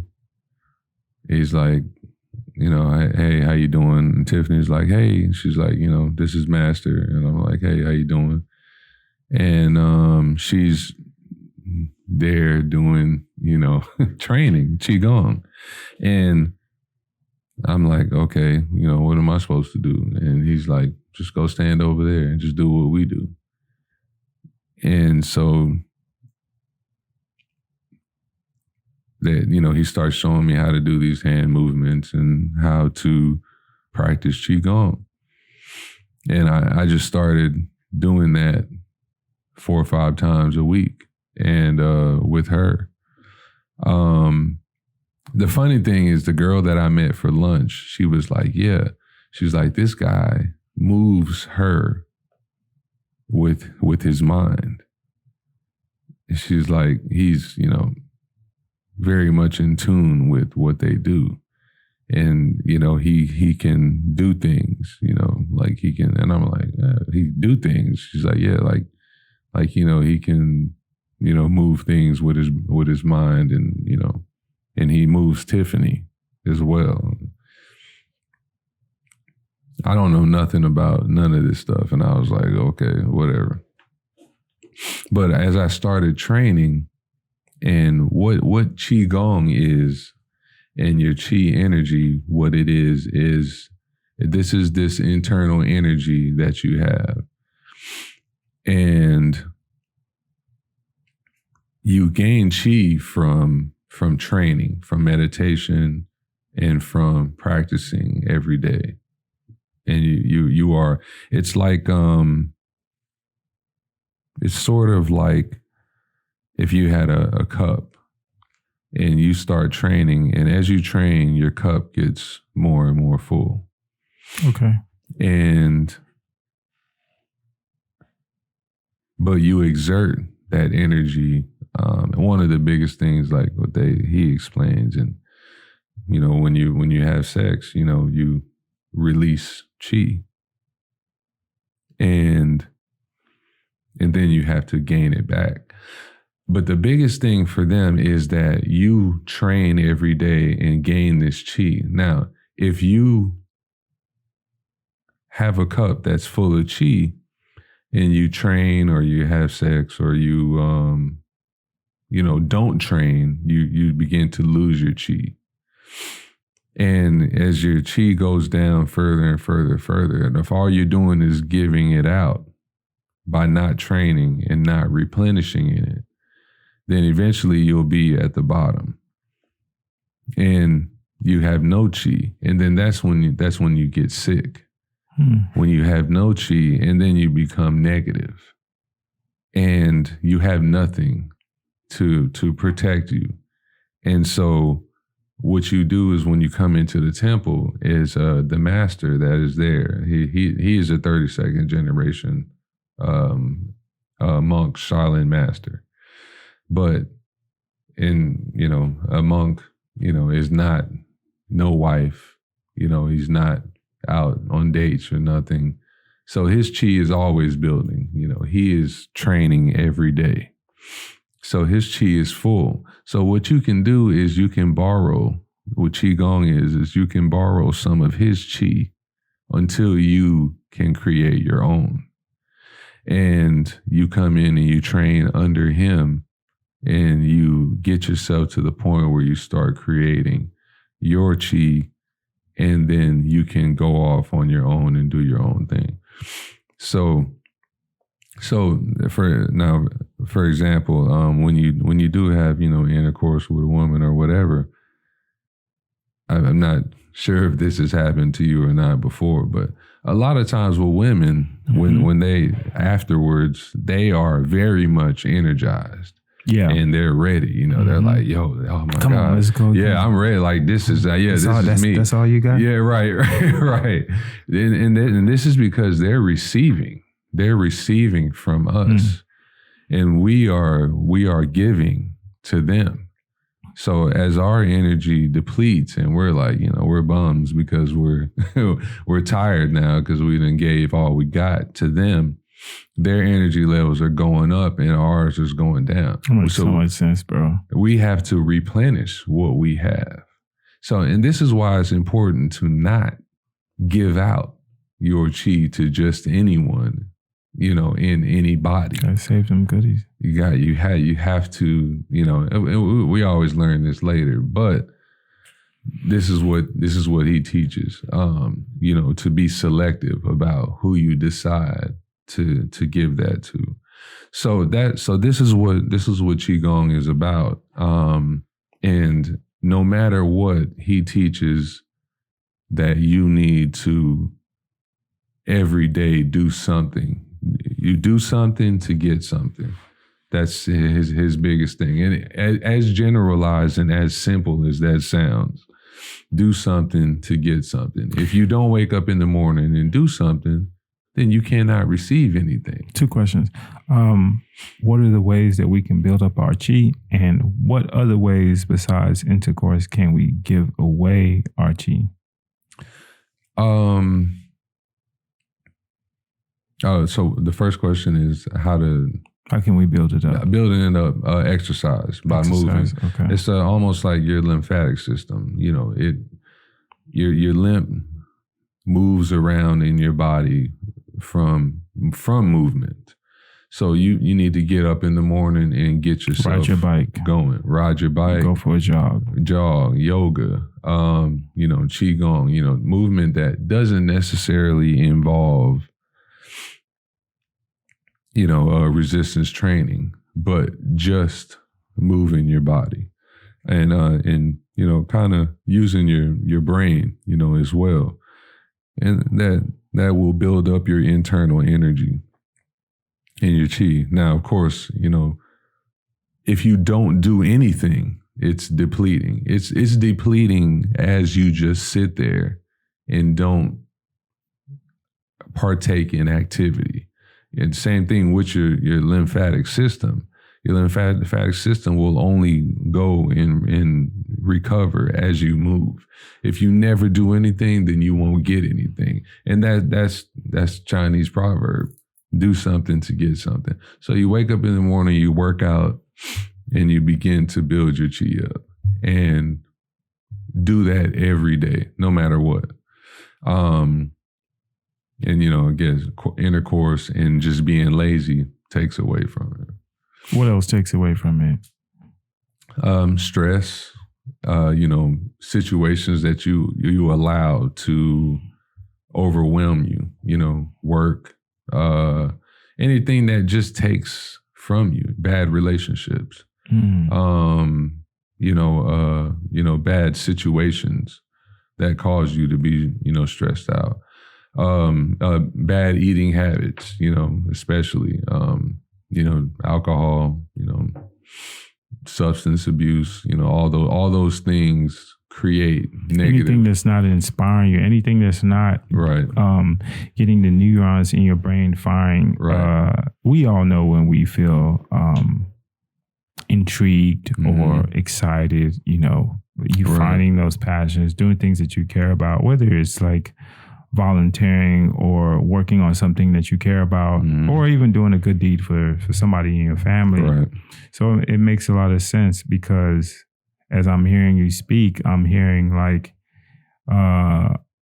doing things that give gratitude, that makes you feel empowered. Because it's just this, I was listening to this other podcast the other day, and they were talking about how with the coronavirus, the quarantine is the worst thing that can happen to a patient.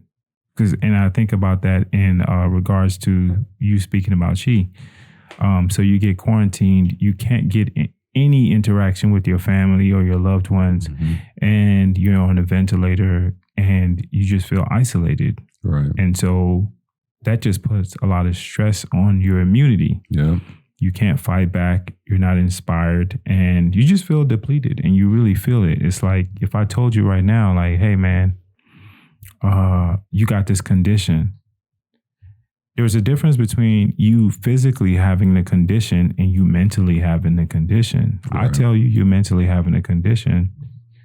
You're always thinking about the condition that I'm in. You're like, your stress levels just get amplified. Right. And that puts so much pressure on your system to where if you didn't know about it, maybe you would have had a stronger immune system to fight that situation off. So it definitely makes a lot of sense to do things that pour back into your life. I think a lot of us, we go through life and we don't even think about it. One of the things that we always talk about on the intro of the podcast is hustle and bustle. Like everybody's running around trying to make it to the next day. Yeah. But we're thinking about the resources to get us to the next day, but we're not thinking about the energy and the mental stamina to get us to the next day, to the next month, to the next year, through the next adversity. And so that's dope. I'm gonna have to check that out. That's definitely, I'm gonna have to crash one of y'all's sessions and, get my chi on, build my shit up. Yeah, you're welcome to come by the temple any morning. And you physically feel stronger. You feel better. Oh yeah, absolutely. If you miss a week, you feel like, man, I'm off. Yeah. Oh yeah. When you miss a day, you just miss a day of not doing activity. Just not moving around, and it feels weird. And ever since I started with him, I've had, times where I've missed a little bit, and then he'll call me. He's like, hey, what's up? How come you haven't come in? And I'm like, oh yeah, I've been busy or whatever. And man, this was really hard for me because, you talk about like kind of being resilient and being,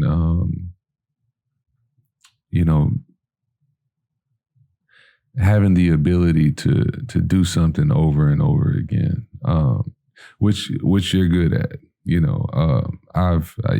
may not even know this, but I admire the fact that you are able to, you've built this whole thing from the ground up, and you never complain. You complain to me about things that we have issues about, but normal work issues, but you never complain. I remember when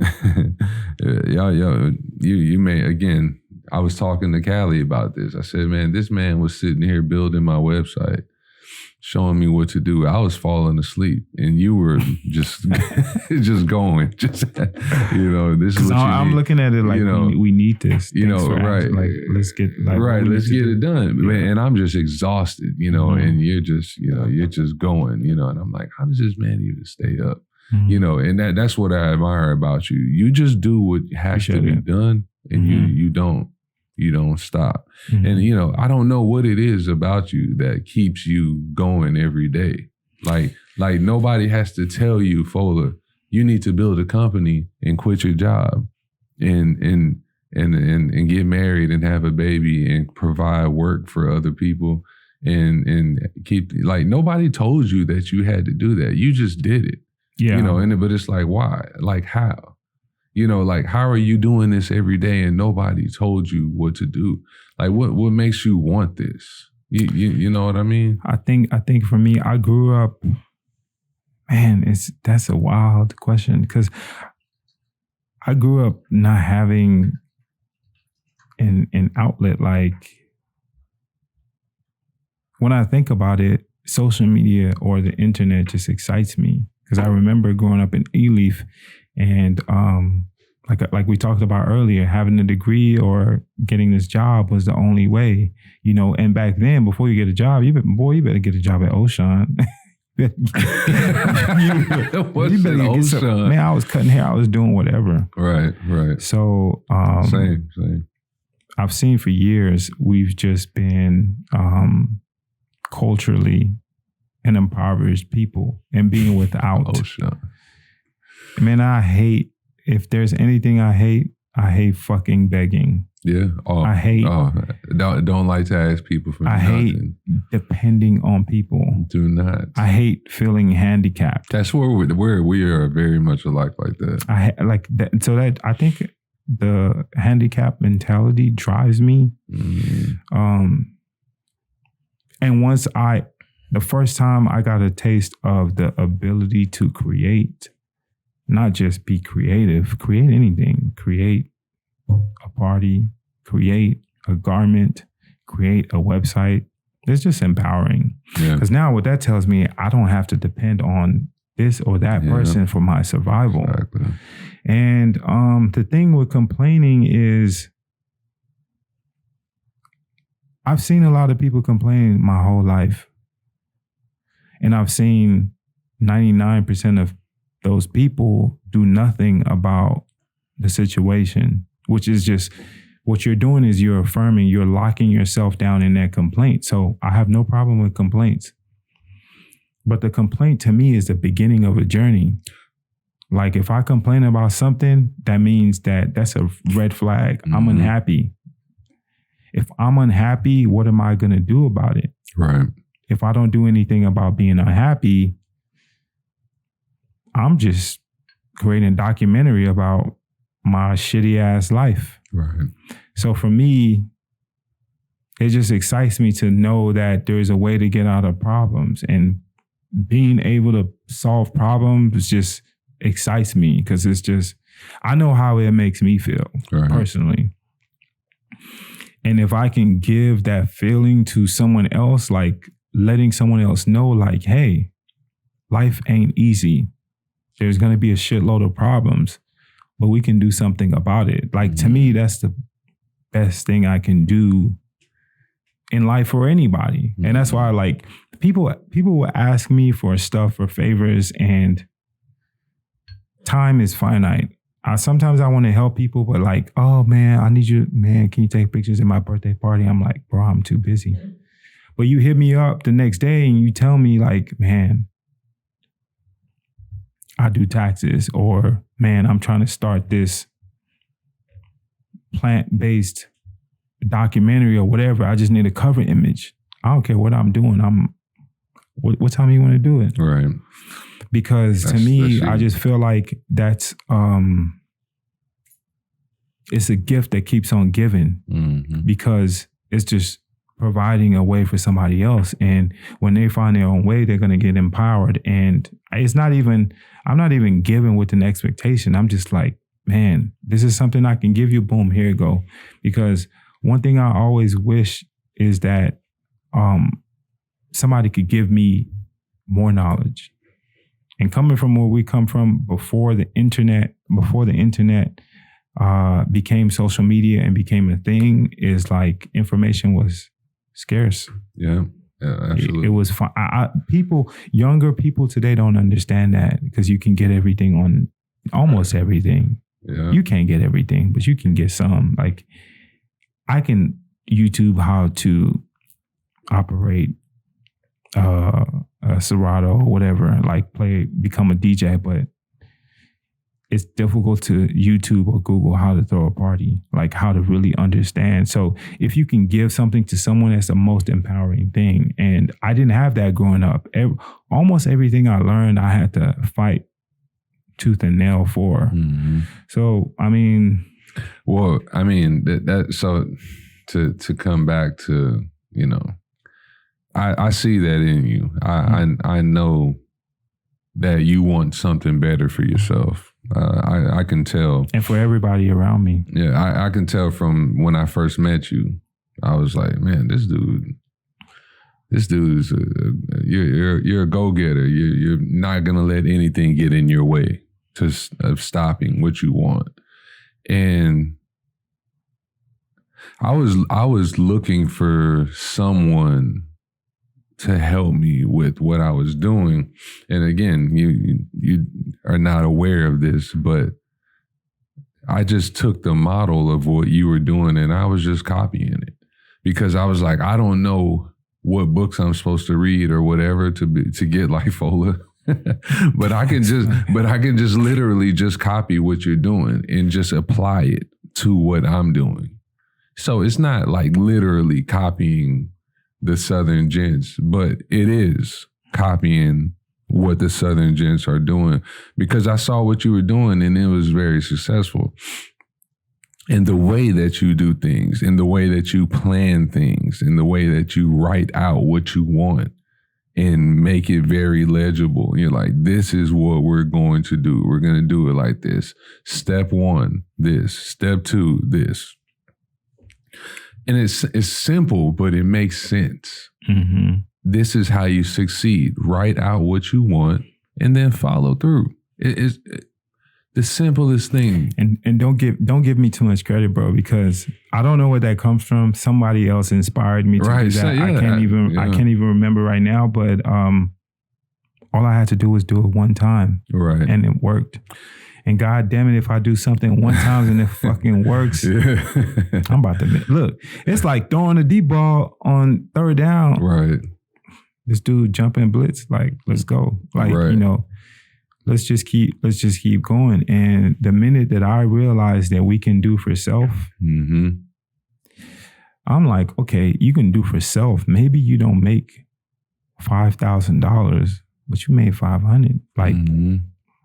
Working in high school, you know, you would get, I remember my first job was at Whataburger. Yeah. And maybe they were paying like $5.15. So you work 8 hours, maybe you make what? $30 after taxes. Mm-hmm. And if you figure out something where you can make $60 a day, mm-hmm. you fucking won. Yeah. And I think we always think about if it's not a home run, it doesn't work. But you know, perspective is everything, because you always have to analyze, like, what did I do and what else could I have done with this time, and how did it pay me? Did I enjoy it? Because sometimes it's not always about money. So when we talk about this, I want to talk back into, I want to segue into giving back, because you give back a lot.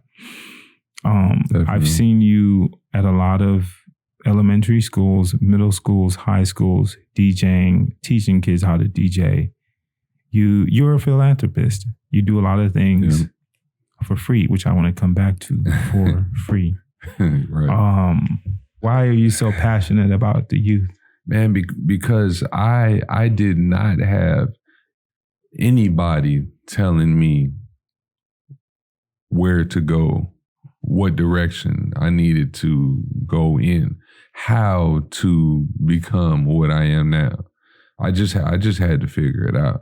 And I figured there's going to be some kids out there that if they are able to figure this out early on, if I knew that as a kid, I was 7 years old and I loved to draw. If I knew that I could have created a brand out of a cartoon character that I just created, and I could make money and develop shows and make apparel and, you know, paraphernalia and all kinds of other things out of this one cartoon character, and knew how to develop that into a business, I would have done it. But now I can tell a kid, I can go into a classroom and be like, hey, so what do you like to do? They're like, oh, I just like I like watching TV. Oh yeah, man, do you know that you could actually, you like shows and development and TV and directing? You could turn that into a business if that's really what you like. You know, if it is just something as simple as just watching TV or playing video games, you know, which is even more innovative. Oh, you can make a living off of playing video games if you wanted to. You know, so giving them that ability to think about that as an option, and knowing that I can literally be whatever I want to be and take the talent that I have and flip it into something. That's what I want these kids to see. I want them to see, I didn't know what civil engineering meant or what a civil engineer did until well into my career. Like, I was studying math and science, and I was like, for just what? Kind of fell into it. I just fell into it. They're like, oh, you could this be. This shit sound good. It sound like they paying motherfuckers for this. Bro, I went from thinking I would be just an algebra teacher to then accountant to then architect to then civil engineer. Like, that was the progression. Because every time I looked up these things, I learned more and more about the next step of what I could be. And, you know, engineer was the top of it. I was like, okay, damn, you know, this is way off from just being an algebra teacher, but, you know, we can build buildings and water tanks and bridges and whatever else, you know, infrastructure. So you started off, your passion with the youth is just to inspire and to basically catapult them into follow their dreams. Not having to make the mistakes or having an ignorance that we just had to deal with because of the timing, you know, the timing that we grew up. So one of the things that I'd like us to talk about, you have a nephew right now who is playing ball for Miami. Is that accurate? Miami University. Cameron McGusty? Cameron, yeah. Let's talk about that for a second, because the NCAA just came out with this rule called the NIL. Right. And for those who aren't familiar, that's the name, image, and likeness rule, meaning any athlete in any sport, any collegiate student basically can monetize off their name, image, and likeness. Right. He's a great player. He played for the Oklahoma Sooners as well. Yeah. Okay. Yeah, he was Oklahoma his first 2 years. Yeah. What are your thoughts on that? What kind of, he hits you up? I know y'all talk often, Uncle Reeks, this is what I'm doing. This morning. Okay. So what kind of advice are you giving him? Life advice, and specifically how he needs to handle his business. And with this new pronouncement, I don't know if you guys have talked about that. What kind of conversations have y'all had with regards to that topic? Well, just recently, last week, so he was supposed to enter the draft, and he decided to come back Miami for one more year. Okay.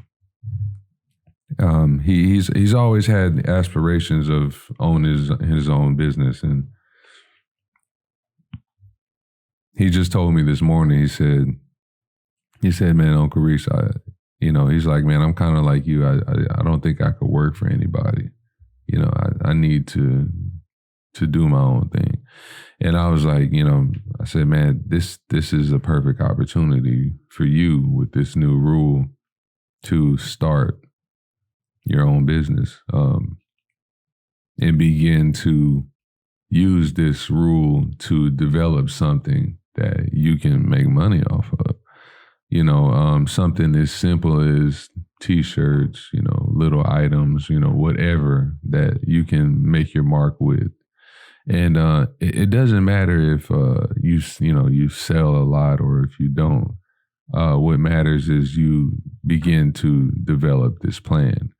So he has an undergraduate degree in what is his degree in? I think it's in sports administration. Yeah, if I'm not mistaken. And I was telling him last week, I said, man, you need to go ahead and enroll and get your MBA. And this will ensure that you can begin to move in the direction of understanding business. Mm-hmm. And you can run, any business that you want, whether it's, running a Burger King or a car wash mm-hmm. or anything. Yeah. And this is exactly what he was saying. He's like, I want to know the ins and outs of business. And I was telling him, I said, look, I do not have a business degree, but I learned about business from my company that I worked in before I became a full-time DJ. And what I was able to do is take my experience with running projects and engineering and use it as a go-by. And that's what we used to do in engineering. We wouldn't recreate any projects from scratch.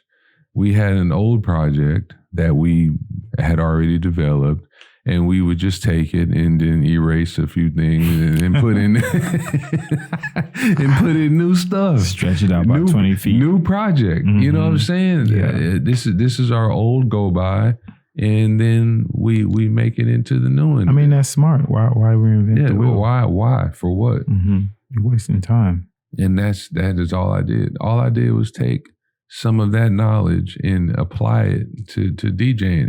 It is literally the same thing. Every business is the same, no matter what you're doing. It is the same pinpoint, and it's the same type of go by. You just have to apply it in different, aspects of business, but it's essentially the same. So he wants to start his own business, and he thinks he can do what you do. But you know him very well. I do. Do you think he's ready for it? And if he is or he isn't, what are the things that he would have to learn to get him to where he says he wants to be? Man, definitely that communication is important.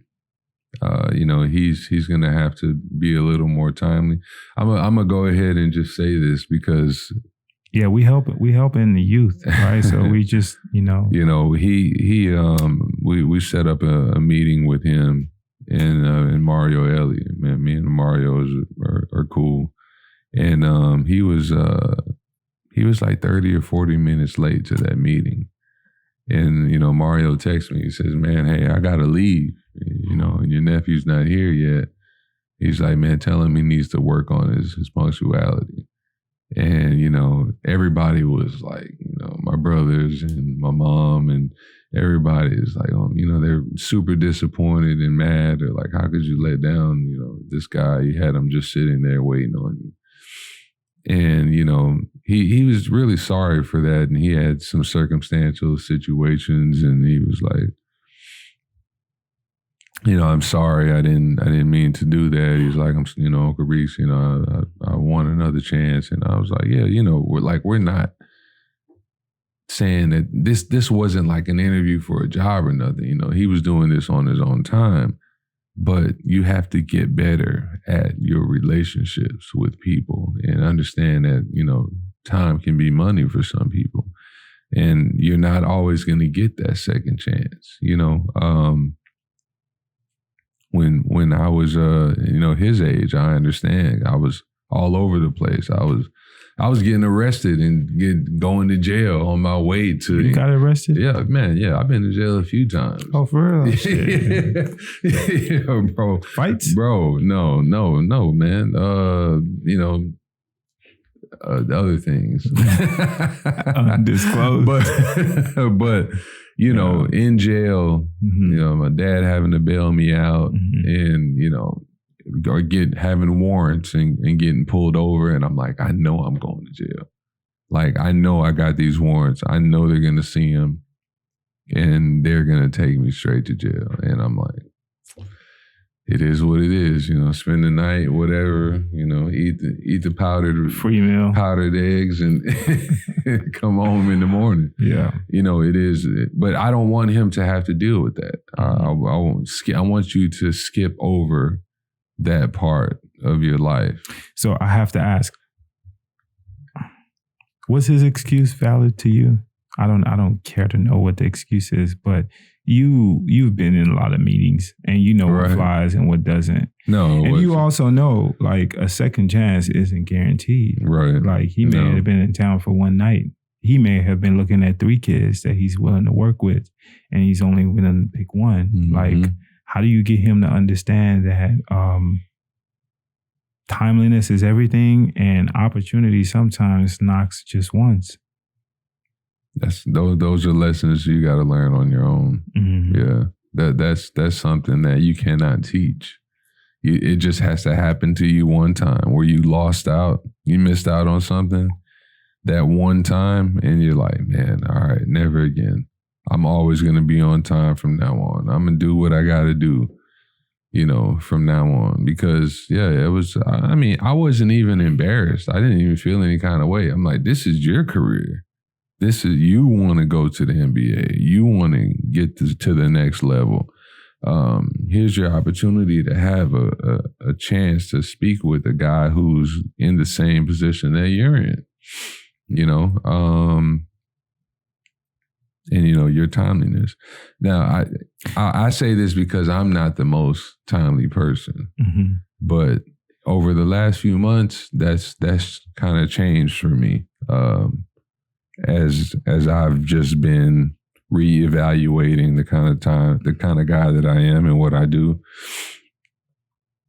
and starting to respect. First, you got to respect yourself. You cannot respect anyone else's time if you don't respect yourself first. And I didn't. You know, it wasn't that I didn't respect myself. I just didn't care. That's what it was. And I just slowed down and started to care a little bit more about myself. And that's when, you know, I started juicing, and I started, you know, cutting out a lot of other things, going out late night. I started going to bed earlier and waking up earlier and doing all these little things to kind of better myself, you know. And make a world of difference. Bro, a tremendous difference. Waking up at 6:30 instead of 11:30. That makes a tremendous difference in your life. That's 5 hours. Bro, the time that I used to wake up is the time that I finish my day now. 11:30, I'm done. Say that one more time. The time that I now finish my day is the time that I used to wake up. One more time for the people in the back. Bro, 11:30 a.m. Yeah. And I'm finished with my day, and my feet are up on the couch, and I'm watching cartoons the rest of the day. Because I got up at 5:30, did what I needed to do. 7 a.m., I'm eating breakfast. I finished my workout. I'm done at the temple. I meditated. I start my emails. I read my book. You know, I run my errands. I I do my flyers. I run my Facebook ads. I do my Instagram posts. I walk my dog. I clean my room, wash my clothes. 11:30 on a Wednesday. That's my day off. I'm done. Crazy, man. Productivity, man. Bro. Lack of cutting out all procrastination and distraction. All of it. And it's hard these days because it's like with all the things going on, it's so easy to get distracted. It's so easy to stay up till 1 a.m., 12 a.m., go out multiple weeknights. And you're a DJ. It's really in your industry. You could be It's like, easy. oh man, I'm gonna go check out this other party or whatever. Mm-hmm. But at the end of the day, every business, I don't care if you're a rapper, athlete, a musician, makeup artist, whatever, you got to do some administrative work. Yeah. Oh yeah. You got to do some. You got to schedule out your stuff. You got to send out invoices. Mm-hmm. Follow up on people who owe you. You got to get paid. So you got to get your shit together. Oh yeah, bro. I was even in the habit of being on the phone with people late night, and I thought it was productive because me and my boy would be, brainstorming at 1, 2 in the morning, and it'd be good talks, But then all of a sudden, man, I just stopped answering the phone. Why? Because I was asleep. I started. He's like you, whole ass. Yeah. He be calling me at 12:30, 1 a.m. Nah, call me at 3. And I call him back at 5:30. Mm-hmm. And of course he don't answer. Nah, he sleep. He don't sleep. And when does he call me back? When I winding my day down at 11:30, 12 o'clock already. And I'm like, yo, what's up, man? I'm like, he's just getting started. I'm like, I'm done. I'm finished with my day. Early bird gets the worm. Bro, absolutely. But it took time, bro. It took time. And it started in the pandemic. Because I was like, what else do I have to do? So this is what happened during the pandemic.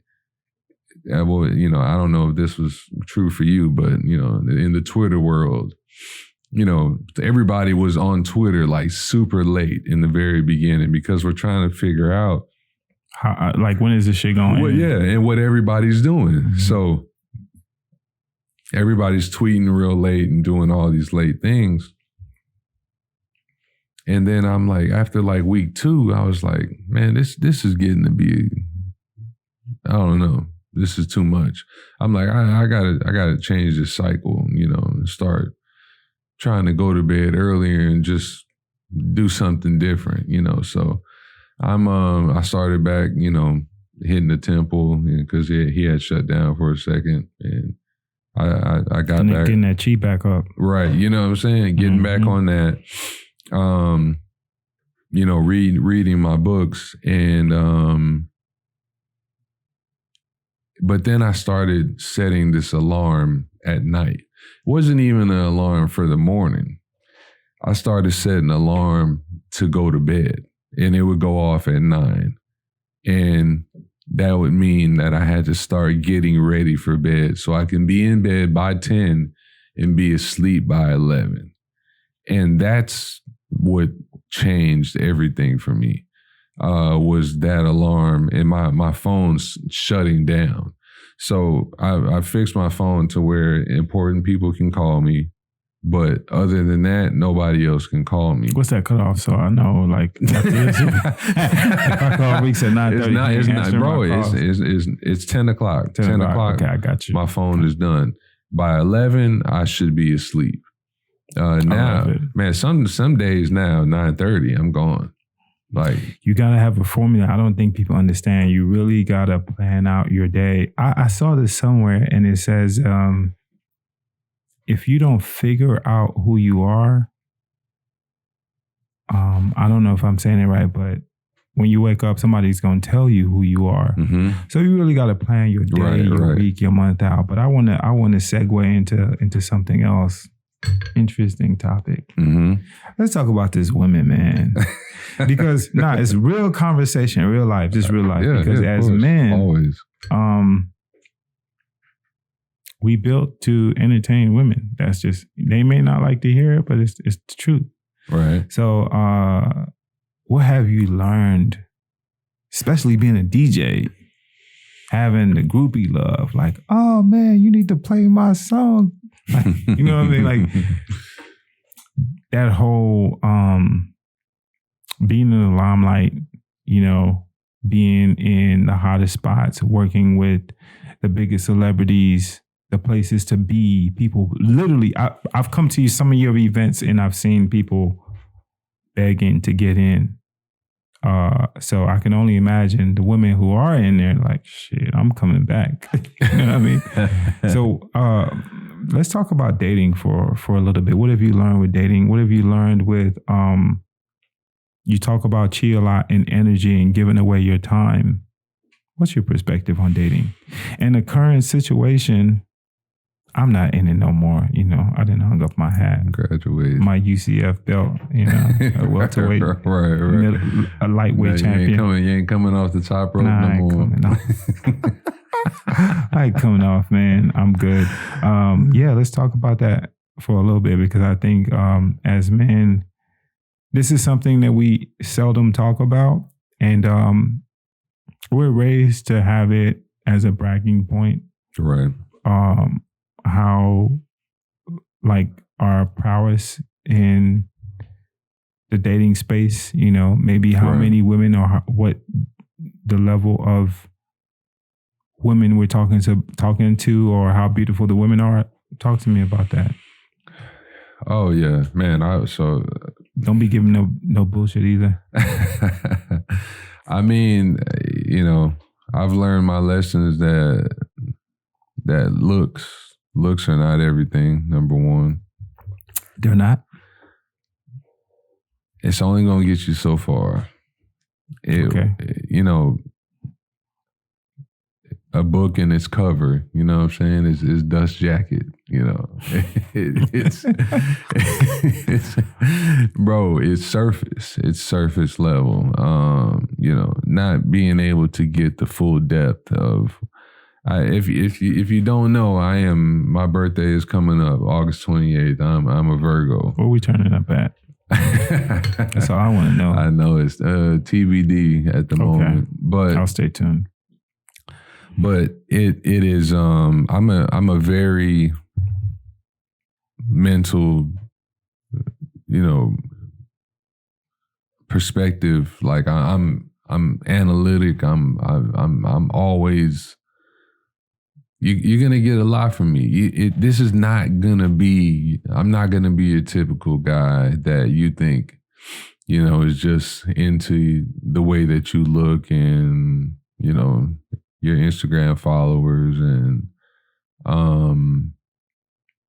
you know, your BBL or whatever it is. I'm not interested in none of that. I'm interested in how you can stimulate my mind and how we can build something together and how we can have a good time together, how we can interact. And so but I've had relationships that didn't reflect that.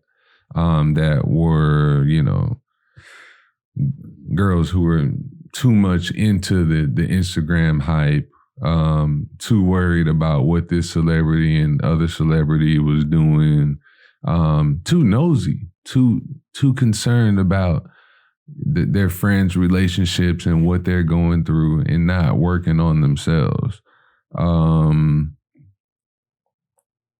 So I had to learn what my triggers were, because I would. Let's get one thing straight. We are attracted to what we're attracted to, right? Whatever it is that you like, that's what you're gonna go after. There's no getting around that. This woman is pretty. This is what I like. So this is what I'm gonna go after. Whatever the attributes that she has that you enjoy, that's what you're gonna go after. What you have to ask yourself is that enough to carry you into, you know, the next level? So I'm past that now. So now she got the fat booty that you like, or the nice lips that you like, or the right color eyes and hair that you like, or, you know, wavy hair and not straight hair, or whatever. Once you get past all of that, now what's next? What else? If you're not a sorry dude, then you want the next thing that's gonna keep you around, which is maybe her, you know, her attitude, you know, her you know, poise, her education, her ability to you know, bring people together, you know, the way that she works, you know, with other people, or with you, or with your family, or your mom, or whatever, you know, her own personal relationships and the way she treats people, you know, those things are important to me, as I watch what kind of person you are, because it's important to me how you are with other people and how you treat other people. And I've always had issues with women who I feel like do not treat people well. If we go out to eat, I watch how you treat the waiter. You know, I watch That's a big one. I watch how you talk to your friends. You know, if you're just bitch, this and that all day long, you know, it's like I don't even do that messing with my friends. You know what I'm saying? Like I am a very respectful guy to my friends, and it offends me when I'm speaking with my friends if they say certain things. I'm like, why would you say that to me, man? Like, I don't, even playing around, I wouldn't say that to you. You know what I'm saying? Like certain, you know, use certain words, certain phrases or whatever. You know, I'm like, I would never say that to you. You would never hear anything like this come out of my mouth, you know? So when looking for a relationship, and I've been there, I've had some clown women, you know, that I'm like, I'm good on that. I'm gonna take my time and look and wait until I find this person who I think compliments me in such a way that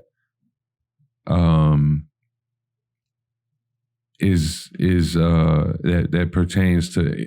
Although I'm a DJ and it seems like, okay, this guy is out in the streets and, you know, can just be turning up and drunk and, you know, laying with whatever woman I want, or, you know, going home with a different girl every night.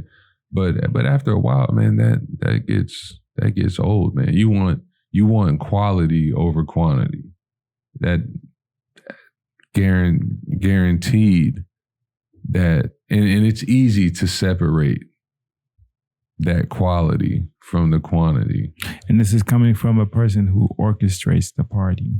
Like, you are the life of the party, bro. Like, you know. Bro, it's very, very easy to do that, and you can easily see the separation, you know, from a mature young lady from a lady who has no idea what she wants, and no idea what she does. Well, let me tell you something else. Because I'm selective. You know, we talked about friends. We talked about having people around you who you enjoy. I'm selective about who I have conversations with, who I work with, who I decide to let be around me and in my space. I find that people that just allow any and everybody to be in their space, any and everybody to have contact with them, any and everybody to slide in their DM and say, hey, let's do this together. Oh, bet. Yeah, let's do this, you know. No, I don't work with everybody. I don't say yes to everybody. I don't give everyone the opportunity to even have a conversation with me. It's especially if I know and see your reputation for what you are. Just because you are such and such doesn't mean that man, in fact, you know, in fact, I'm gonna feel better about myself that I'm like, I know what you do already know what kind of company you keep, and I'm gonna just say, no, I can't do this. I can't deal with you because I know how you are. Just because you're popular in the Houston entertainment scene doesn't mean that I have to work with you. You don't do good business, in my opinion. But I don't know. I'm trying to think of somebody for an example that I could say that would make sense, but nothing's really coming to mind. But being selective, though, I think puts you into a different category. To say, yeah, I told I don't want to work with these people because I know how that looks. That's the easy route. It's the easy route because every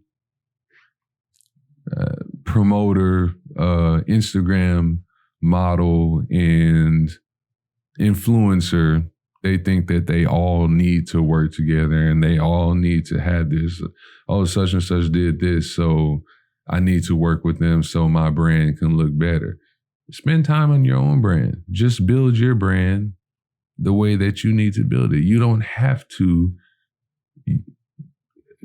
get sponsored by Diddy's Ciroc because everybody else got sponsored by it. You know what I'm saying? It comes down to individuality. You got to be your own person. It is. And I think you're getting into quality over quantity, which absolutely.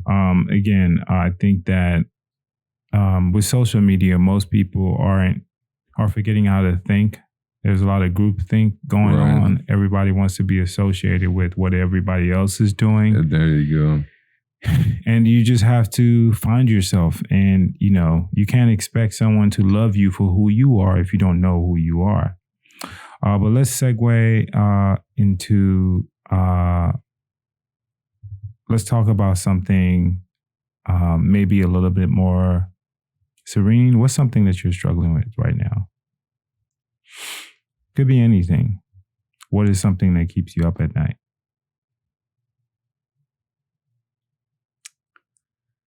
Man, something that I'm struggling with. What's the first thing that comes to mind? I would say just decision making, period. And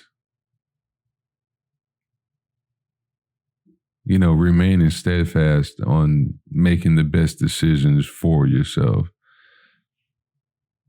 Man, because we're all fleshly. We're easily swayed into making bad decisions. Because temptation, man, it is there all the time. Especially for you. Yeah, you seen the best and the baddest, bro. Look, me, I ain't going nowhere tonight. I'm staying my ass at home.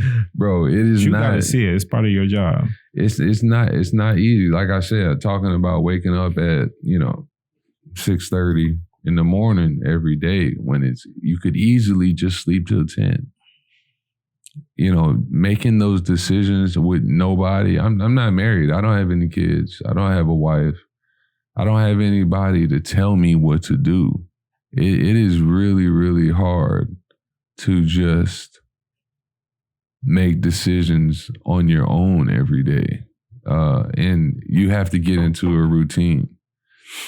Otherwise, it's easy for you to fall off, So I've been, on this juice diet for, the past month and, not eating cooked foods, just doing the raw vegan thing. And it's been tough, but I'm like, man, I want to challenge myself. I want to challenge myself and see how it feels to juice my own fruits and only drink the juice for, a few weeks straight.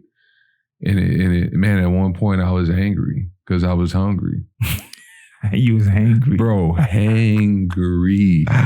Bro. Man. That's self-empowerment, man. You're pushing yourself to be a better person and it's difficult because that's one thing that a lot of people run away from. I've learned is making decisions. Bro, I've learned people don't like to make decisions. No, people want to be, not everybody, but most people want to be told what to do. Bro, They want absolutely. They want to. So when you place decision making on yourself and you hold yourself accountable, you know what that does? You run out of people to blame, because now you only person you could look at is the person in the mirror. Whatever you say you want, whatever you say you're unhappy about, you're it. You're in the way of you.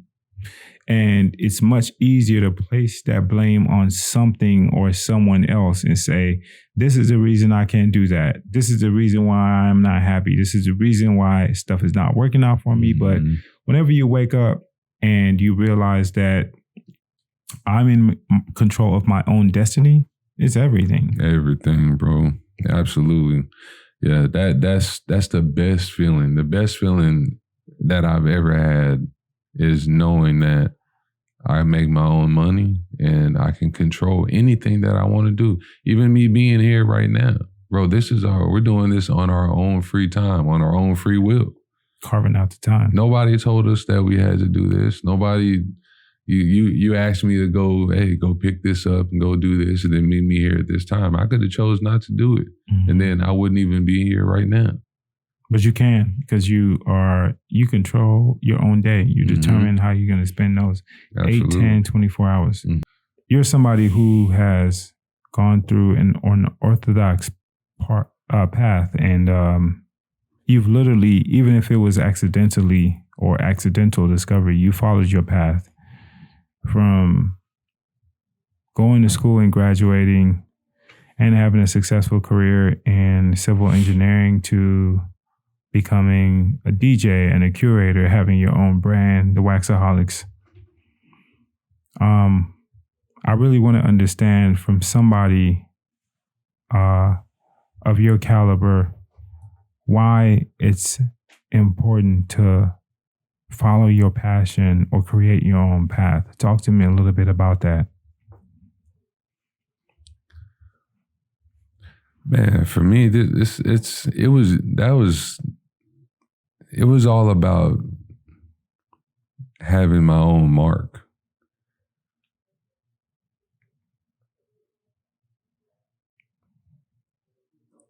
Man, I'm not easily satisfied with a lot of things.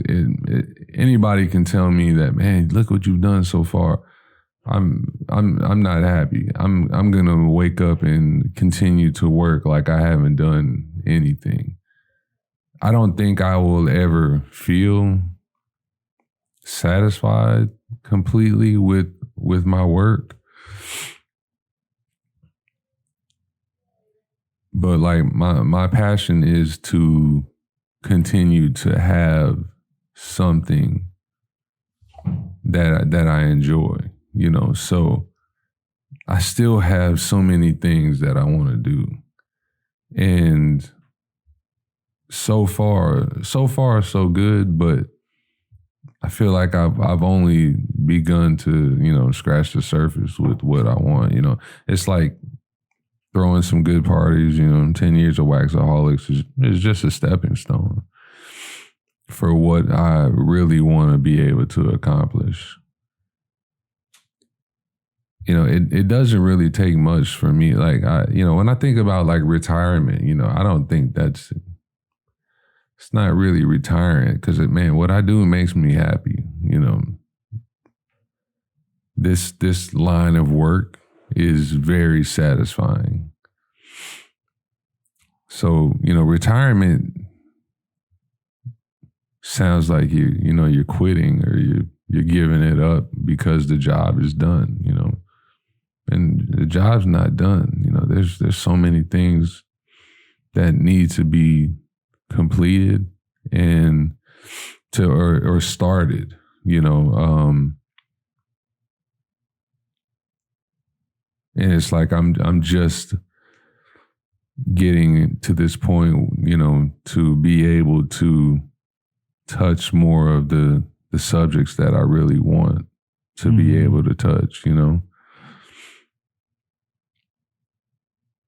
But yeah, I've still got a long way to go. I've still got a lot more in me, a lot more of like just a feeling of not being completely satisfied. Yeah, you know, I know what you mean. You know, I'm happy. Don't get me wrong, but you feel like you can do more. Yeah, like more, you have a lot more chi to give. Yeah, you have a lot more chi to gain and give. Yeah, my cup is barely. You know, you're just learning how to build it. How to build it? Yeah, like how to correctly get to that. You know, to get to that point. How to you know, because you know it takes financial, you know, freedom. It takes you know, full creativity. It takes your full attention to be able to, you know, fully cultivate your ideas. You know, and it's like, you know, like I said, my 10-year anniversary is coming up, and the event that I see in my head, if it happens exactly the way that I'm seeing it, and it should, it'll be amazing. And I've never planned something out so far ahead before, because normally I'm like, I got people call me all the time. They're like, man, can you help me throw this party together? And I'm like, yeah, man, I've thrown parties together in an hour. You know, like this is nothing. But if I actually took my time and planned out an event a few months ahead, like there's no telling what this thing would be like. And that's amazing. And that's what I'm excited about, because I started thinking about it last week. I was like, it's August. That's mental clarity for you, when you're able to cut out the distractions and paint picture perfect how you want things. I mean, it's the same thing you kind of commended me for earlier, writing down, this is what I want to happen. And cutting, the only way you get it done is to cut out distractions. Just take them all out and pursue the things that you're passionate about. And I just want to commend you for your hard work. I want to also bring to light that you're somebody who, we didn't get to talk about this today, you somehow found a way to balance yourself out almost perfectly, from taking trips, not just trips to places that maybe you're not really a fan of, but whether it's Mexico, Puerto Rico, going fishing in Galveston, you found a way to really balance out your mind and being able to step away from the chaos and really sit back and reflect and think about the things that are important to you and you want out of life. And I want to point out that you're in a position that you're in, that you've created for yourself by focusing and actually thinking through what it takes to create this life for yourself. A lot of people say that they want to live this type of life, or they want to do things that they're passionate about. But that requires a lot of sacrifice and discipline, like turning down jobs that pay way more. How much, I have to ask for all the people watching as a DJ, because one of the things I wanted to ask you early on is if anyone ever looked down on you and you look down on yourself for being a DJ, how much do you make on average annually now as a DJ? I have to look, as a numbers guy, it's only right. You ain't got to say the exact figure. You could throw us a okie dokie. Oh, I mean, well, when I left engineering, the last job you turned down was $90K. Yeah, 90. Yeah. So yeah, I mean, I make over that, more than 100. 110, 120. Yeah. So you're living a good life that you created for yourself, by taking the risk and just following the things that made you happy. So if I've learned anything from your story today, is that anything is possible when you put your mind to it. Yeah. And where can people find you? Man, social media at DJ Big Reeks on Instagram and Twitter, Facebook. And at the Waxaholics on Instagram and Twitter and Facebook. Waxaholics, WAXAHOLICS. Waxaholics. You sure you spelled that right? Nope, I'm not. We're gonna spell check that. Yeah. I'm not even gonna go back and talk about it. I ain't gonna do you like that. So what's as we wrap up, and what's one thing that you want to leave out there for the world, and if for everybody watching this, and we all know we're living on borrowed time. So when it's all said and done, what do you want people to think of when they think about DJ Big Reeks? Oh, well, man, I mean, first and foremost, man, my advice to anyone is just do what makes you happy. I know it sounds simple. It sounds super simple, but I can tell you that 90% of the world is not doing what makes them happy. So do what you love and find a way to, monetize it if you can. If you can't, it is what it is, but try to do what you love, man, because life is short and long. It's long if you're doing something that you hate.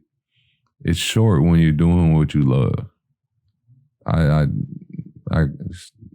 in first-hand experience, of seeing that. Right. The second question was, when people remember Big Reeks in 2080, what should the story be? Oh, man, I want people to look at me and just see me as somebody who was a little bit innovative, but just a man who worked hard because he loved something, and that's why, like, it's like the why, you know what I mean? Like, it's like, look at me and understand that I had a why. I wasn't just willy-nilly. People might wonder why I get so dramatic or so much behind certain things. It's because I care. It's because I truly do care about every little thing. If you come to my events, you're gonna see. You might catch me looking at the way someone pours a drink, or picking up paper off the ground, or ensuring that someone gets their food and that it's hot. I care about every element of what it is that I'm curating and what we're displaying, to the world. From, your parking spaces outside, to, ensuring that your bill is correct. All these things are important to me because it's all small elements of a bigger picture,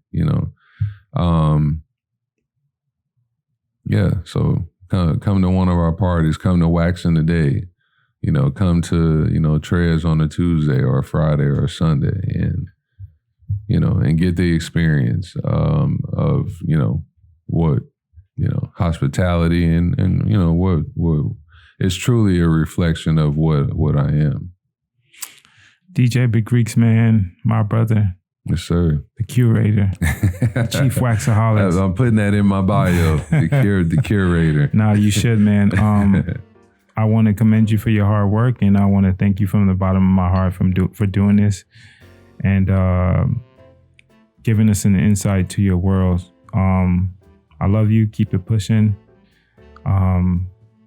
Keep inspiring people. You get people out of there. You get people to leave their baby mamas, mamas, and come out the house.